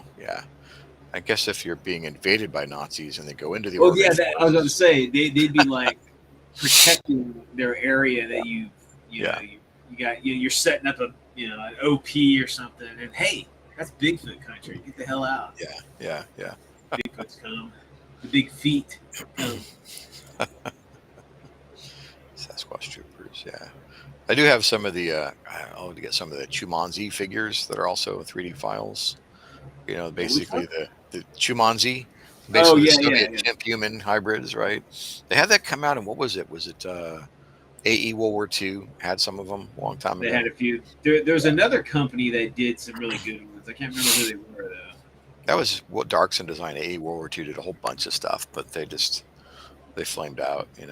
Yeah. So that's a tough genre, right? I was just watching. Hey, our buddy at Plymouth Aerosmith Yards, right, or Aeroship Yards, he had a really good Oh piece yeah. on why dieselpunk versus steampunk. Like, why is steampunk more popular? Because it's more whimsical. Dieselpunk's kind of Yeah. gritty. It's related to the wars, interwar period, right? It's conflict, and steampunk's more whimsical and chitty chitty bang bang and that kind of stuff. They're both Sure. good, but it's like I never thought about it that way, because dieselpunk is all about like stepping up the 30s and 40s into something a little more weirder, darker, and futuristic. It's more set in historical fact, Yeah, than yeah, the steampunk fiction. That's all fiction. yeah, You know. yeah.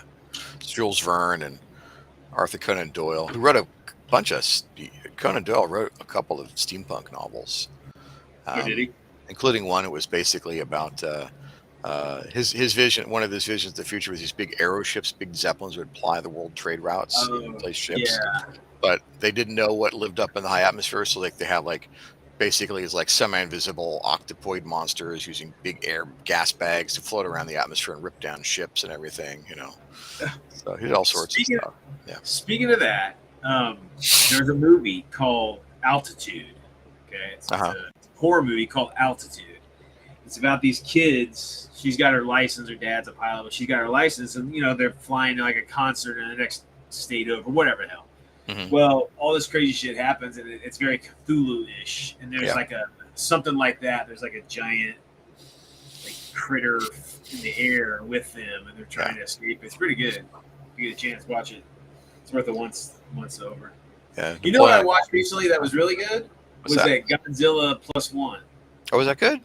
That was really good because one of the great things about it is it's set right after World War II. So there's still kind of this, like just post-war, and the ships and the equipment and stuff that you see. It's pretty neat. Cool. It was good. It was fun. It was funny because the only copy I could find online was Japanese, and I just watched it in Japanese, and I knew what was happening. It was so well done that you could follow the story without having to hear it. So it was done for like a shoestring budget too, wasn't it? Oh yeah. Nothing like the crap that Hollywood makes. Yeah. Take a page out of the Japanese rule book, maybe make something worth a shit. Napoleonic steampunk. That would be interesting. And I knew a guy, Gary, I forget his last name. He did a rule set and did his own figures for. This is called Da Vinci's War. Yeah. So Da Vinci punk. So he did like figures for the Da Vinci tank and the flyer and the Reaper chariot and all kinds of crazy stuff. I think I remember seeing this though. Yeah. There was also Panzerfaust. They came yeah. With kind of a fantasy World War II / World War One. Dwarves against orcs, British orcs and German dwarves. Yes, yeah, and then there was like gnomes. Like the French were like some sort of. Yeah, the French were gnomes. Yeah, that's right. And then there was like the undead were the Russians. Yeah. That's pretty interesting. I always wanted to get some of that stuff. I wanted to get some of the orc. I thought that those orcs looked like World War II Brits, and the the dwarfs look German. like World War II Germans too. Yeah, that's right. That So would have you been fun. definitely use those for. But Yeah. then I think the French ones were more World War One French, if I They remember. had Cat B hats and stuff like that. Yeah. Yeah. The same guys who did the alternate, was it alternate armies or no? Starts with a W. Alternative armies. So Wessex Games did Panzerfaust, but Yeah. the same developer did the alternate armies thing with the weird Napoleonic War guys. He was part of that crowd too, like the Ottoman Empire and the Frog French Empire, and yeah. Yeah. Popo, Lefevre mentions Pax Lempupu. Yep. Yeah, that's Eureka, I believe, isn't it? Yeah, that's World War Their One. lines. Yeah, totally World War One and Victorian. Like they got like the German rocket packs and Eureka's got robots. some fantastic lines down there, man. You know, I was thinking the other day, it was like if I was stuck in Australia, right? Eureka, that's all you need, man. They got a huge line of almost everything you could possibly need for war games. That and Goblin Factories in Australia. They do some really awesome orcs and fantasy stuff. Yeah. Oh, that's cool. But it's like I wanted to get for this Czech project. So Nick, who owns Eureka Australia, is actually Czechoslovakian by background. Oh, okay. And so he did off-book Czechoslovakian helmets, like helmet heads for like figure conversion. But shipping these little heads would be like $30. Damn. Yeah, it's like ouch. Send me a $10 for the heads and $30 for shipping. Ouch, you know. Yeah. So that was like, yeah, go ahead. No, it's okay. I was thinking, what else could I do? They've got a couple fun lines. They've got the World War II Chinese. Would be cool to pick up to do a China War book. I've got several of their. So I have most of my army is the early war Chinese that I have are cobblestone. Okay, that could be on. Yeah. The only thing that cobblestones is missing is like support weapons. Like Yeah. So I got machine gun teams and some knee mortar teams from Eureka's line, and they match. Cool. They match great. Oh, nice. And then the German equipped Chinese I got from Eureka, or not Eureka, Brigade. Mm-hmm. My last order from Brigade Games for Lon banned me. Well, you know, it's like I ordered the shit right like a month and a half ago. And I'm like, hey, where's my stuff? Yeah. Like, oh, I've been in convention. Like, where's my stuff? Yeah. I know. What is that? You know, you didn't tell me anything. You know, it's one thing if you say, hey, man, I'm busy. That's all you'd have to say, but he didn't. And it's been like over a month. I'm like, where's my shit? You know, Eureka also has a weird war miniature line. I'm thinking about it too. Yep. They've got like their own kind of Sergeant Fury figures. And they got like some weird war Germans and Japanese and stuff like that as well. God, they're a good source for figures. Great. They really are. So Eureka has Jurassic Reich. That's right. They have the Jurassic Reich figure line, like Germans on dinosaurs and stuff. It's a great. They got a bunch of stuff. Yeah. They also make the best like cultists in metal that I've ever seen. They're just like cultists. They're not skulls all over them. They're not. They got knives or swords. They're just dudes in cloaks. That's right. Sergeant Steel and his dog faces. They've got that. A bunch of character. Yeah, and Tin Soldier Reveresco. I picked up a bunch of cultists from them. They're classic hooded bad guys, you know. Yeah. He did something controversial not controversial then became, which he had a game he used to run called Clan Busters, and so he had his cultist paint up as KKK, and all the players were feds and state troopers, and the whole thing was to bust up a rally and get as many clan members as you could, right? And one of the guy who was like the co-GM was this black guy, and nobody complained about it until we got into the sensitive 90s. Like, oh, it's so offensive, you know. It's like then he had the convention. We apologize, and they shut it down. Well, you know, it's like if you're offended, don't play. Yeah. And I was like, wait, what? So you're offended by people blowing up the Klan? How is that offensive? I don't get it. Yeah. I've been to cons before, and someone's like, no, this is Weird War, so, and my Weird War is pretty grindhouse, so you know, whatever. And they're like, I'm like, look, if you don't like it, don't fucking play. Yeah. That easy. You have a whole convention full of shit to do. Go do something else. Yeah, we once some in the San Francisco Bay Area, and we're trying to find a new venue for our game club. And the only place we could find was a guy we knew, a friend of one of our gamer guys had a his mom worked at the Albany Library north of Berkeley. Like, hey, we could use one of the rooms of the Albany Library. So, like, sure, we'll do there and show up and do our games. So we're doing like, yeah, like World War II, Napoleonic, all kinds of stuff. And these people came walking by, and these nice, liberal Berkeley white ladies come walking by, like, oh, is this like a model train club? No, no, this is a miniatures game club. Oh, I love pretty figures and little buildings. What are you doing? Oh, we're doing historical battles. Battles? Yeah. So over here we have the Battle of Waterloo. Over here is Omdurman, the British against that. And here is the Germans versus Soviets. This is your glorifying war? You're Oh, glorifying war? You're praying war? They went to the library and they complained and got booted. what the fuck? I know. Jesus.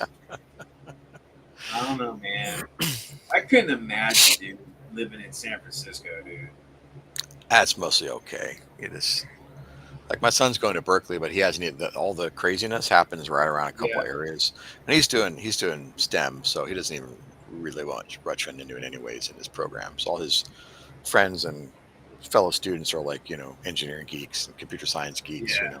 They don't have time or interest in that stuff. They're like, get the hell off. I'm doing science here. Yeah, that's right. Science doesn't care about your feelings. Gravity is Yeah, gravity does not 10 give meters per second acceleration. So go cry over there. Science Yeah. don't care. There you go. Yeah. I just made a rhyme. There you go. Cry over there. Science don't care. Science don't care. That's hilarious.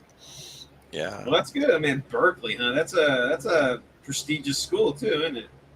Yeah. Well, hey, Lefevre, I went to Davis too. I was here at the same time. Oh, really? Yeah, 89. Yeah, I graduated in 90, so 88 to 90, that same time period. That's cool. Might have crossed paths.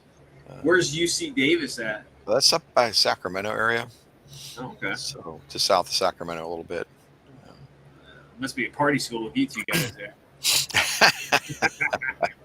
That was a heavy gaming day, but I had a lot of Harnmaster role playing there. It's a good D100 based crunchy system, no hit points, graphic wounds. It's great world setting, but not all like D&D 5th edition. Is basically like playing the Avengers. It's funny. When I was in college, I didn't. My gaming actually slowed up. Yeah. And I was like, doing school. I was working full time. I was going to school full time, and then I just didn't have the time, man. Yeah, I had transferred from engineering to political science, so that was easy on my brain. I worked full time pretty much through school, but I still had time to game, and like I didn't have a girlfriend at the time, so like yeah, we'll do games. Yeah, we did. Star Frontiers is a good game. I did Star Master. There wasn't any historical stuff going on at Davis that I remember. You could go up to Sacramento. There's a game store up there. I forget the name of it. They did some historical stuff, but I was mostly doing doing role playing stuff. It was either Call of Cthulhu or Harnmaster, the top two that I played. You still do some role playing that you told me. Yeah, I still do the same old college crew. Every now and again, we get together and do an online Harnmaster or Cthulhu game. One of the guys is doing running Cthulhu Invictus, which is the Cthulhu Roman period, right? Yeah. So you're investigating like the cult of Dagon and stuff like that. It's like a Roman investigator. It's kind of fun. The artwork from that is amazing. Yeah. Whoever's doing the art for Octoon Cthulhu, or not Cthulhu and cohorts, yeah. For Modiphius doing that Cthulhu. Yeah. It's kind of Cthulhu cohorts, yeah. And there's another role-playing game called Lex Arcana, which is also fantastic. Weird War, Roman Empire stuff, same thing. But yeah, I'm ADD by the way, so my brain just like hops all over the place for like interest. Like it's like I want to do this game, I want to do that game, so I have to really restrain my impulses to acquire stuff. Well, that's one of the good things about Weird Wars. You can put whatever the hell you want in it. So if your brain's stuck on, monsters like fungus monsters, there you go. You can use that shit in Weird War. I got stuck on finding like an authentic golem, like the classic, Oh yeah. A Hebrew golem, Yeah. like with all the runes. I finally found one. It was a 3D print I got Great. off Etsy. Graven Images, which Yeah. did you know who I'm talking I had about? those. Yeah, I had a bunch of their. I had their the sand. I had some of the weird line, like the Sandmen, like ogres Yeah, and German. Yeah, those are still good. Yeah, they had the golem that was in that 20s movie, the Golem, that silent that's film one. one. That's one I was trying to find. Yeah. That was awesome. Yeah, they had one, and they had like the rabbi with him. It was pretty Oh, that's cool. cool. Yeah. The only bad thing about that line, it was like 35 mil or 40 Yeah, mil. 35. It was designed 1/32 scale actually, Oh, designed to okay. be compatible with 1/35th. Yeah, 1/35th scale, designed to be compatible with like you know hobbyist kits, right? Yeah, Yeah. but it was just like, man, it's way too big for you know. Yeah, and then there's another company that also like complimented them, but they also did 1/35th scale Weird War German, like science fiction Germans. But again, it's like Germans on rocket cycles and Germans with jetpacks and crap like that. It's like it's the wrong scale, man. It's cool, but can you make Yeah, it smaller? Can you make it an inch there's a high? bunch of companies like that I kind of follow on Facebook, Yeah, and they're like model kit, like garage, whatever yeah. they are. And I'm like, they're making all this cool ass alternative World War II conversion Mm, kits for hmm 135 scale. I'm like, Yeah, yeah, yeah. guys, Tone it I down. know you're making this shit on a computer. You're just, Yeah, resin printing it or yeah. whatever. Why don't you either Downscale it for just a bit. STLs, Yeah, or I'll buy some yeah, 148 from you? yeah. And they have this one. It's awesome. It's an M4, but it's set up like a Stug.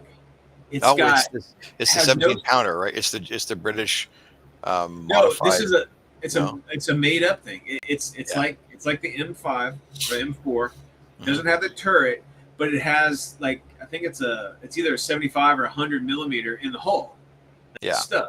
It looks awesome, and I'm just There like was shit. there was I put this is this what shit. I'm thinking of. There was a Canadian design for taking a grant, an M3 Lee grant, and Mhm. modifying that, and they'd take the turret off, and they had the right sponson, so the 75, they put a 17 pounder in there, right? So Hmm. maybe that's what you're thinking of, because it was one of these. Oh, what if we did this idea? As it ends up on paper, it doesn't go anywhere. It's like, damn, it is Yeah, I mean, basically an American whatever this stood. vehicle was, it was never real. It was just, but the model kit that they created was Yeah, fucking awesome. I'm like, yeah, dude, I'll buy a platoon of those in 148, but yeah, no go. yeah. Yeah, like I still one of these days when I win the lotto, man, we'll do the World War II in space figure line we Oh, planned out, dude, right? yeah. I still have all my Drawings and shit. what the mini stuff that I Yeah. like, all the designs and all the Oh, pictures and that's cool. references and all that Those are shit. good The figures. Yeah. ramjet, Yeah. weaponry and Yeah. the different kind of pressurized suits of the day and Yeah. whatnot. Yeah. Well, I'm So looking. I'm trying to do a couple more kickstarts in the next year. okay, For one will be a Nuts Company Commander, so it basically takes it upscale to company level. The other one will okay. be a kind of like a space hulky sci-fi boarding action game. But I got this guy in Spain and a guy in Argentina doing the STL files through Fiverr. Pretty affordable, right? You're talking like, between 100 and 150 bucks for a figure. Oh shit, Uh, that's nothing. yeah. Yeah. And they're pretty good quality too. It's just like, maybe I should, if I get some shit moving here, maybe I could do that with the Weird War space stuff. Be Oh, that'd be interesting, sweet. Yeah. The, Yeah. what do we have? We said the We had the United States Deepner suit. Space Raiders, and then Yeah, the that's right. Raumjägers, And the Raumjägers for the German side, and the Space Hunters. Yeah. as U.S. Space Rangers, Yeah. and we had the suit, like the Americans had the Michelin Man suit design, it was like a real Yeah. suit, and the Germans had the Diebner suit with that like weird tall helmet, right? Oh, Pressure suit. So they were that's- thinking about that crap. They had you they know, had this the Sonnenblume space station was an idea they put on paper, was they put up a space station using the V4, right? To get it, the A4 to get into space, and the space I, station have a giant solar mirror to burn cities. That's yep, the crazy big old shit. solar gun or whatever it was. Yeah, Yeah. the Silbervogel, the Silverbird, intercontinental space skip bomber, so I have a bunch of they're just like little. Let me get it real quick. I'll show you. I think I've shown it. I don't have any pants on, so don't look. Let me go get one. Oh, you played on campus? I don't know, maybe I saw you at Live Fever. The Driven. That's cool. Did you play like where'd you play on campus? You play at the coffee house or at Chem Lab, or where'd you play?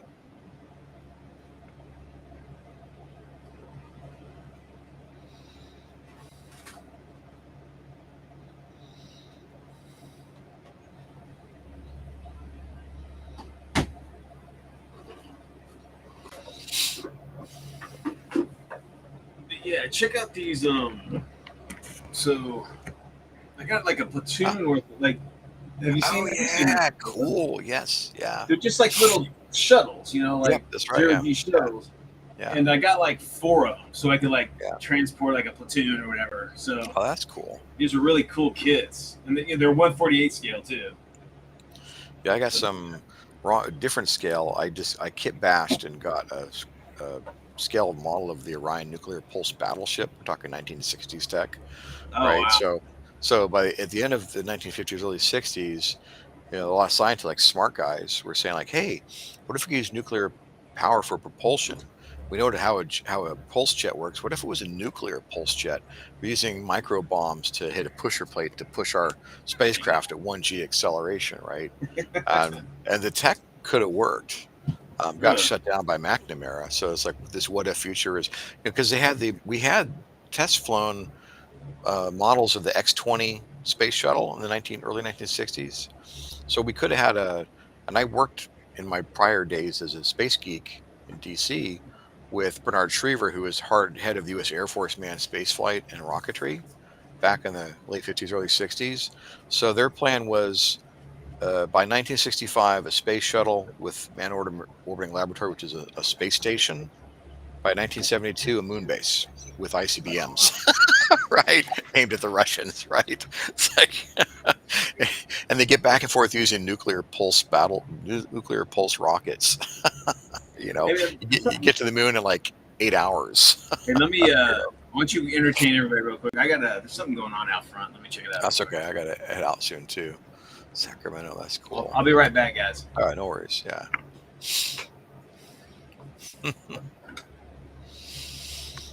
Yeah, it's getting towards walk time here. It's been hot up in like the high 80s where I am, and our dog is going stir crazy here. So I'll go out pretty soon as it cools off to get him out there and go for a walk. Yeah, he's got to put pants on. That's right.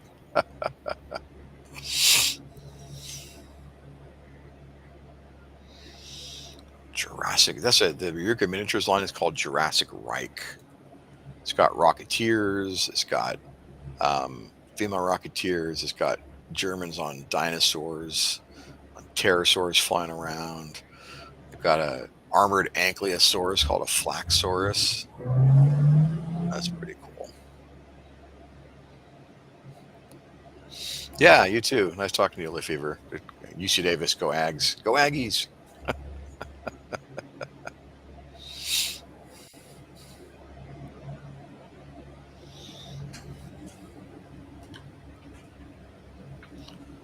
Yeah, and you can get the rules that are the core for nuts are free on the 2 Hour Games website.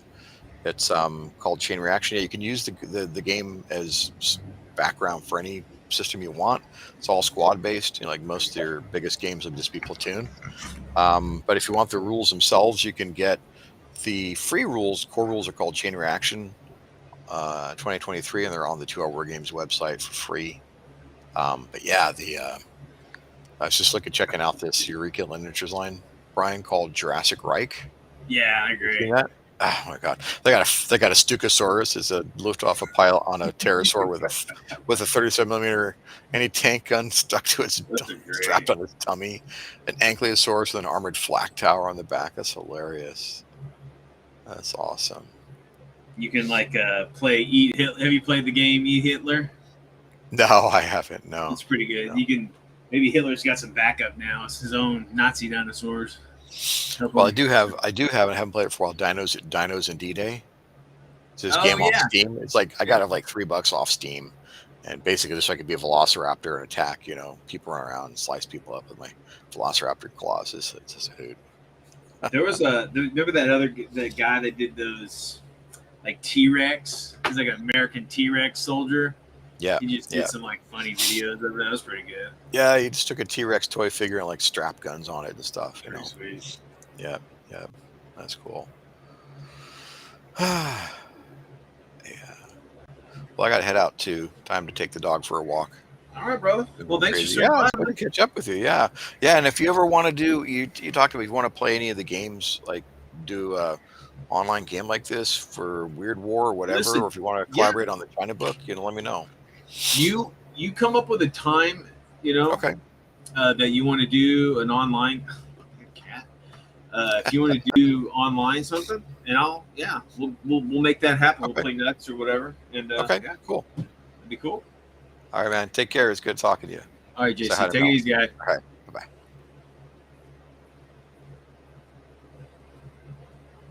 Play by mail. Woo, you crazy. I tried that for like a month. Me and one of my buddies, he like had moved. Where was he? I don't remember. He moved somewhere, and we did that just because we're stupid. We just did the internet. Yeah, we did that. It was kind of fun. It didn't last long, It was just too damn slow. My table, it's like, dude, I gotta get this shit off my table. So I put it up. But yeah. Oh man, a bunch of weird shit going on in the neighborhood lately. I don't know. There's a lot of new people coming here, and a lot of them are bringing some problems. Whatever. It's like any other fucking neighborhood. You gotta, unless you're up in the fucking mountains of Alaska, you don't have to put up with that shit. You just gotta put up with the bears. I'm sure bears are better company than some of the neighbors we got around there. Hey, nerd, what's up, girl? You just missed it. We were talking BattleTech. We were talking all sorts of shit, Gundams, all that stuff.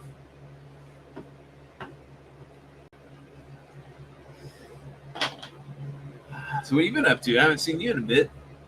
Although I haven't been online for a while either. So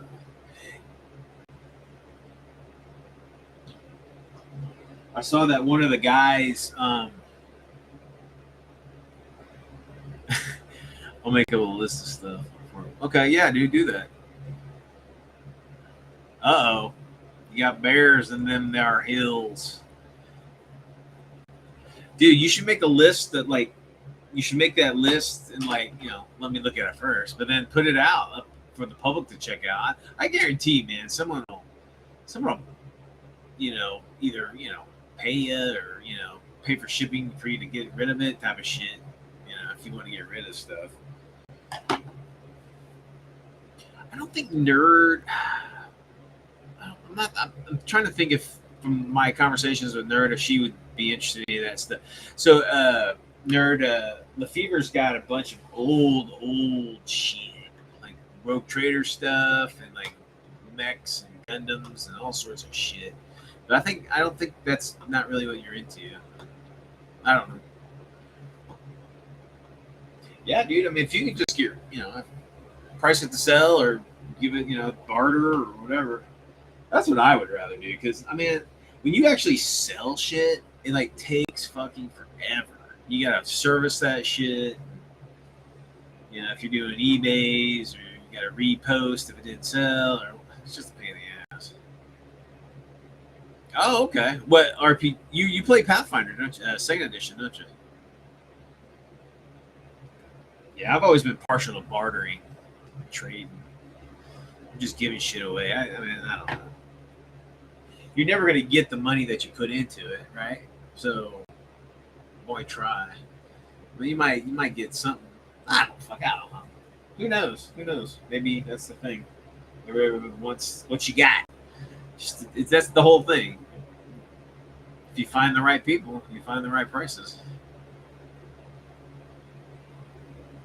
Yeah, I mean, when you talk about like Shadow and Hungar and all those guys, waxing in the past about D&D, advanced D&D or whatever. Ultimately, honestly, and I've been a role player almost as long as I've been a war gamer. And I've never been staunch on any rule system I ever used. So I fucking use it as a a baseline, and then you just do whatever you want with it. So that's why I don't appreciate the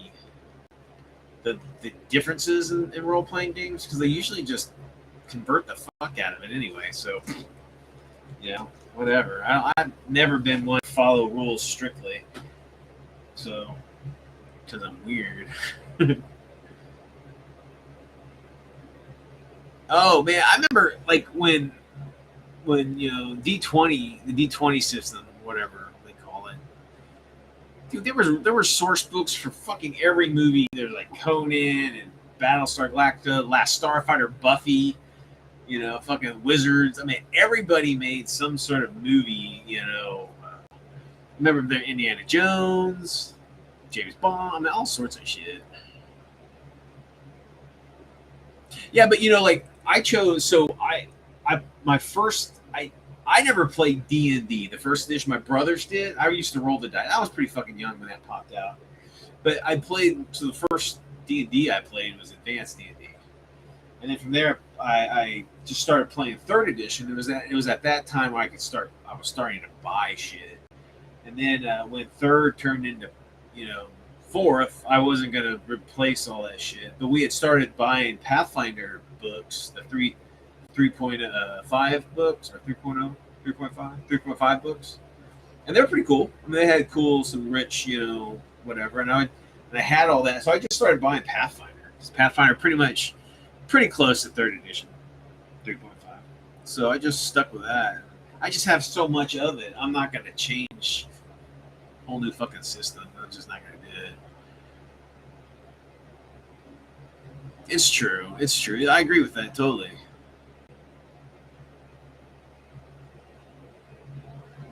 Oh, right on. Yeah, Palladium's got all sorts of stuff.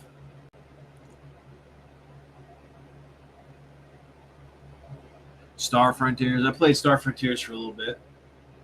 My big, as a kid, my big role playing was Twilight 2000. That's we kind of our fantasy kind of role playing kind of lapsed, and we were kind of doing a mixture of wargaming and role playing with that Twilight 2000. And we just fucking watch Red Dawn. I'm like, those fucking Cubans are in Texas, dude. We gotta fight those bastards. Soviets and Cubans are occupying Texas. That will not do. I will not stand for such things. So me and my crew were fighting them every weekend. It was awesome.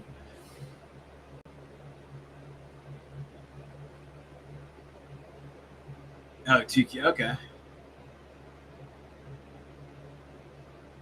Yeah, because Twilight 2000 was just a blast. It was like the ultimate, just like, I mean, what would you? It's like the perfect post-apocalyptic fucking game, because it's like, it's not far post-apocalyptic where like, let's say like Mad Max. I mean, it's like, I mean, look, even if Mad Max only happened like 5-10 years ago, I mean, it's turned south really. And I don't know how they get gas anyway. And they're all they're all young adults. How does that fucking happen? I just like, most of the people die off, right? In the initial switch over, right? So those who survived were like children, and then they become these young adults. It's like, how the fuck? I don't know. It's just weird. Yeah, you would think that there'd be a lot more. There'd probably be more older people and like really young people. There wouldn't be a lot of median ages because they fucking age out or they die off. I don't know.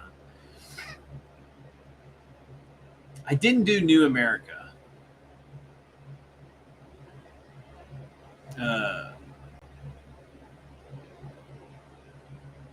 I know that they just came out with a new edition of Twilight 2000. But again,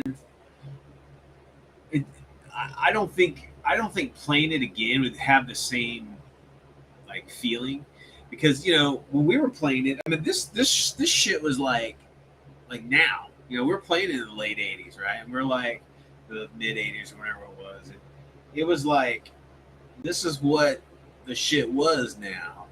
But to go back Twilight 2000 and like, I think it's still set in the 80s or 90s. And it just wouldn't seem, it just wouldn't be the same. I don't know. Oh, you got all the modules? I remember that. That's some pretty cool ass modules. Remember that one? Shit, what was the one? Was it like the swamp boats, or there's one about in the swamps of like New Orleans or Louisiana or some shit. That was a fun one. I can't remember. It's been so damn long, dude. We had all the mod. We had all of the. So I love the Soviet source book and the American source book. And then there was a NATO source book. And then they had like weapons, like small arms source book. Man, those were awesome. Just like as a kid, having like these, just these books that have all these like cool ass line drawings of all these, vehicles, and then what they had in them, and then of course they had the mechanics in there, but you could tell like they gave lists of the number, the weapons, and ammo, and all that shit. That was pretty cool. Maybe the Ford one I'm thinking of. It's like a big like I can't remember. It was a great game. I be honest with you, I couldn't make a character now. It's been so fucking long since I've like rolled a character out or whatever we did. I can't remember. I can't remember if it was a point system or it was a roll off. I don't even remember, to be honest with you. That's one shitty thing about getting old, man. My memory just gets worse and worse. Print me a new brain. Oh, Paranoia? Yeah. I remember that one. Remember the artwork was pretty cool. It has like some weird like lobster man looking thing on the bottom or whatever. It's like really trippy. It's like tentacles, and if I remember right.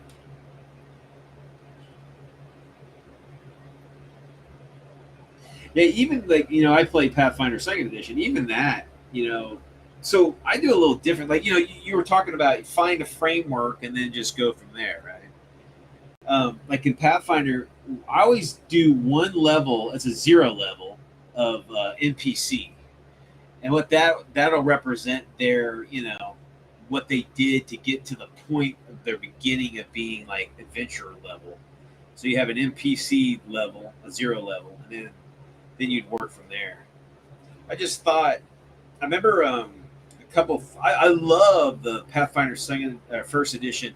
There's so many companies doing like third party work on it, and there were some really cool third party books and stuff. The one did like kid levels, like if you actually wanted to play, like, and it levels up at like kid level, and then it's like your ending kid level is like a level 1 level whatever. It's pretty interesting. It was fun. So we'd actually play our childhood out, like we've always been an adventurer of some sort. We played out our childhood, and then we started our first level. It was fucking cool. Yeah.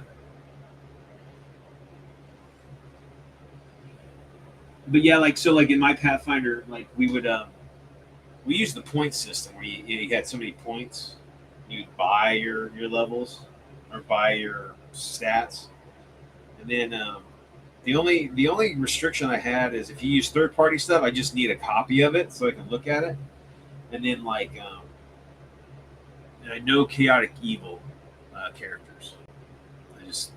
I'm dry brushing. I'm dry brushing this tank. You caught me cheating. I mean, dry brushing is pretty much like these contrast or these speed paints. It pretty much just does like it does like a base coat and then does a wash for you. So it's shit. I guess it pretty much finishes the model for you pretty quick. I'm just too lazy to buy a whole new brand of whole new series of paint brushes or paint bottles, new paints. Yes, us old guys and the gals, we get set in our ways. Just keep going. Keep on trucking.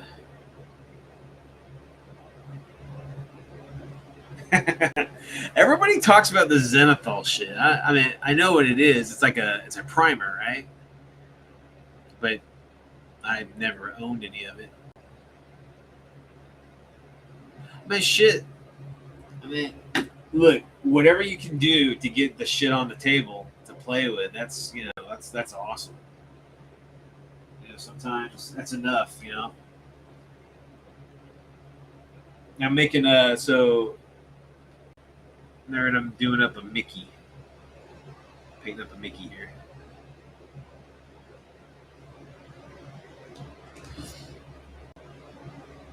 Yeah, so the fever, I'm kind of similar the same way. It's like I probably don't need to paint the detail that I do on my stuff, but saying that, I don't paint highlights. I don't. I dry brush. I want my stuff to kind of look like a comic book page, like my stuff to look like comic book stuff. That's kind of like in my mind's eye. Like when people see my games, I want to make it look like a comic book. It doesn't need to look all, a little fancy, like really detailed, painted. It just needs to be kind of comic booky.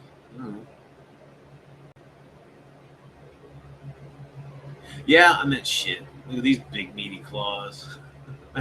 My eyes, man. My eyes have gone to shit as I got older. These are times fours. They're four reading glasses. I didn't even know they made times four. It's usually they ended at 3. So these are like 4 or 5. These are great, but I have to have these to wear to fucking paint because I just can't fucking see anything. Yeah, I mean, I'm the same way. It's like, don't get me wrong. These guys that can paint, you see all these online tutoring jobs, and they're painting some pretty badass stuff, right? But again, I don't see most of them now. Not all of them. Most of them aren't doing fucking armies. They're just doing I got this weird black thing on my camera right here. See that little black mark right there? Maybe it's like The Exorcist. I've been marked. I got the black mark. Shit. Piece of space lab comes through the ceiling. No, but yeah, I don't know. It's all good. Whatever, however you want to paint it. I've never been one to I paint it to what I want it to look like, and I try to stay historically accurate, like I was saying, just for the realism aspect. But shit, I could do two. I could probably do 2 more steps in everything that I do at least to make it look better. But I mean, shit, I'd rather just get it done. But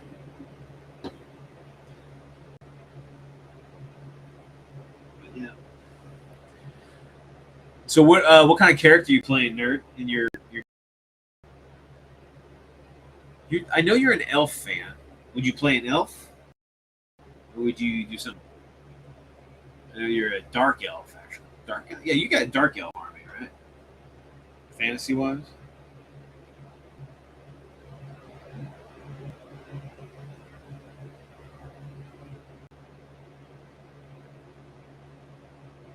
I need to. Someone, it's funny. Uh,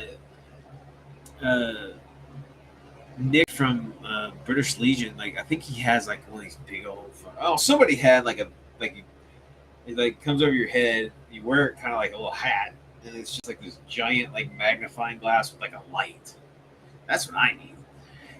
I asked Mel for something like that for my birthday, a couple years ago, or maybe Christmas, and she got me a jeweler's set of glasses, right, with all these inserts. But when you're looking at it, it's it's just a minuscule field of vision, and it's just yeah, that's not gonna work. Yeah, the jeweler glasses. I mean, they weren't glasses; they're more like goggles that you put lenses in. It was weird, but yeah, they didn't work. It didn't work for me. A diabolist, huh? Yeah, they're kind of like a witch, right? The diabolist. They they do concoctions and shit. They kind of do rituals and things. Oh, I love Words of Power. Those are fucking fantastic. Like the first time anybody gets into a dungeon and they read glyph like the glyph of death, they instant die. It's the last time anybody reads anything in the fucking dungeon. So if you ever use that, you got the mark of death. It's basically a magical glyph, and then they're like, okay, I'm gonna read magic. They read it and they fucking die.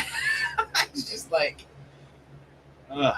Last time you read anything on the wall, on the fucking anything,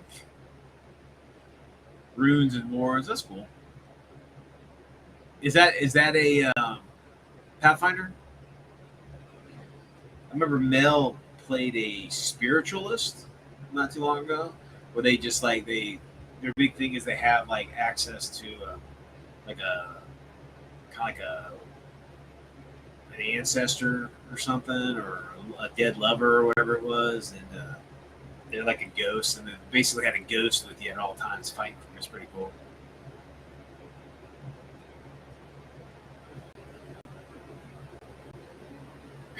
D&D, huh? I mean, yeah, dude. I mean, you can easily use any of the the traditional cultural biases and racism and whatever for great fucking storylines. You know, you play the elf, and you play the dwarf, and the dwarf sacked your kingdom, and now you're pissed, but your people did the same thing to them 10 years ago, and it's all relative. It's all relative. Blade Singer. I want to say, are those kind of like assassins? I know Pathfinder's got ninjas. The ninja's badass. It's it's like your ninja, but they're really good at poison and stuff. They can make poisons, and they can they'll never get poisoned while they're making poison, and then when they pour the shit on their blades, it's lasts D10 hits instead of just one hit or some shit. So yeah, they're really bad at. Now I also say the the monk. The monk were kung fu dudes, and they would just fucking Bruce Lee the shit out of everybody. It's pretty funny. Oh yeah, I mean shit. Racism could, it's a driving factor of many a story, and throughout human history and our current history. It's just cultural ethnocentricity. I mean, that's your way is better. It's always going to be like that. But shit, it's stupid to think that playing a game without it is kind of dumb. It's kind of just I don't know. Whatever. Play how you want.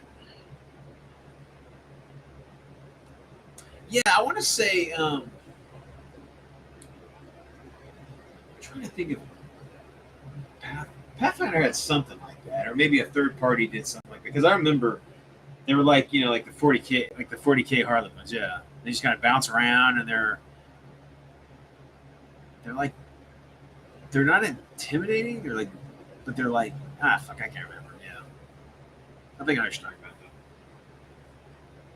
I want to say the elves had a prestige class that was like an arcane sword master, or arcane something like that. So they were almost like a shit. Again, my brain, I can't fucking remember. But yeah, they would infuse their swords with powers, and then strike with the sword, and it would set off the spell into the target. So that was pretty cool. I can't remember what those were called. I think those were sword arcane swordsmen or swordman. Whatever. Conflict land when there were only one human left. That's true. The internal conflict. That's true. The last person alive just wants to be a cat. I'm sick of being human. I'm gonna just be a cat. So there you go. The last human just isn't even human. He's a cat.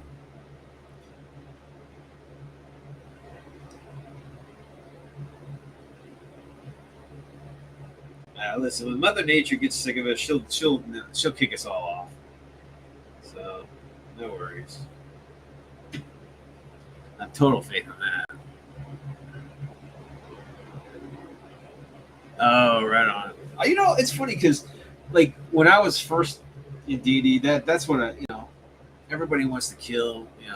I always want to be knight. So like, I was always like a paladin because they had the coolest shit, and But we never played like I never played like a real like when I was young. I didn't play like a real paladin. I didn't like hold my tenets, my faith tenets, in the game. I was just killing shit. But when you get when you get that out of your system, just wanting to kill everything, you're just like, well, let's play by their restrictions and whatever guidelines, and that was a lot of fun. And then you're like, we'll play some different shit because this is boring. It's the same shit over and over. Let's do some different stuff. I always like doing different stuff. I always like doing social combat characters because I like role playing. And I always it's so funny because I always pick a chick, and so I make everybody uncomfortable. I try to seduce them and shit. I'm like, hey, big boy. it's so funny though. But I like that social combat stuff because there's always going to be someone that has a badass sword or armor or spell or some shit. And I thought, let's do something like get the role playing. I could do actually some role playing. And then you see how fast, how shitty your dungeon masters are because when you start actually role playing with a lot of newbie dungeon masters, they don't know what the fuck to do. It's like, oh well, they have 5 hit points. I'm not trying to hit point anything. I'm just trying to convince them of something or whatever. It's funny.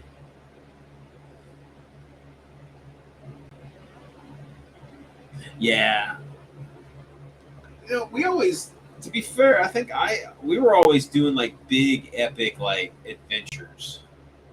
So it wasn't ever like, just kill the dragon in the forest. We always had these huge fucking like stories and multiple sessions of bullshit.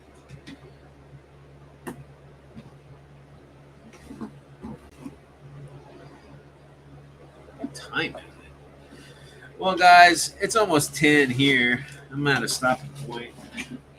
I gotta go to work in the morning. I gotta wake up at 5, work till 7.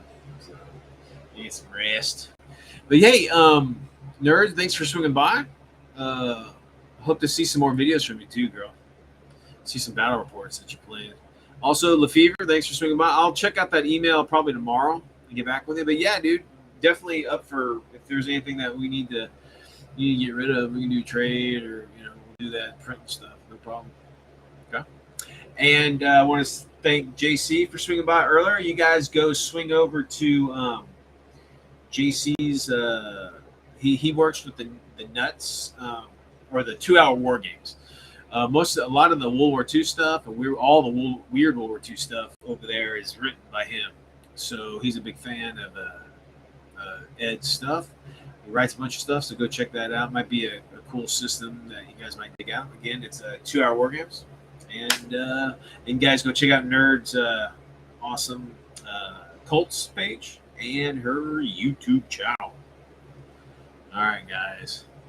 Well, I'm glad that you guys swing by. I appreciate it. I'll try to do this more often. I just we got hit with that tornado last week, and we no power for 4 days. All that other bullshit. So I haven't really been in the mindset to do some hobbying, but I think I'm back.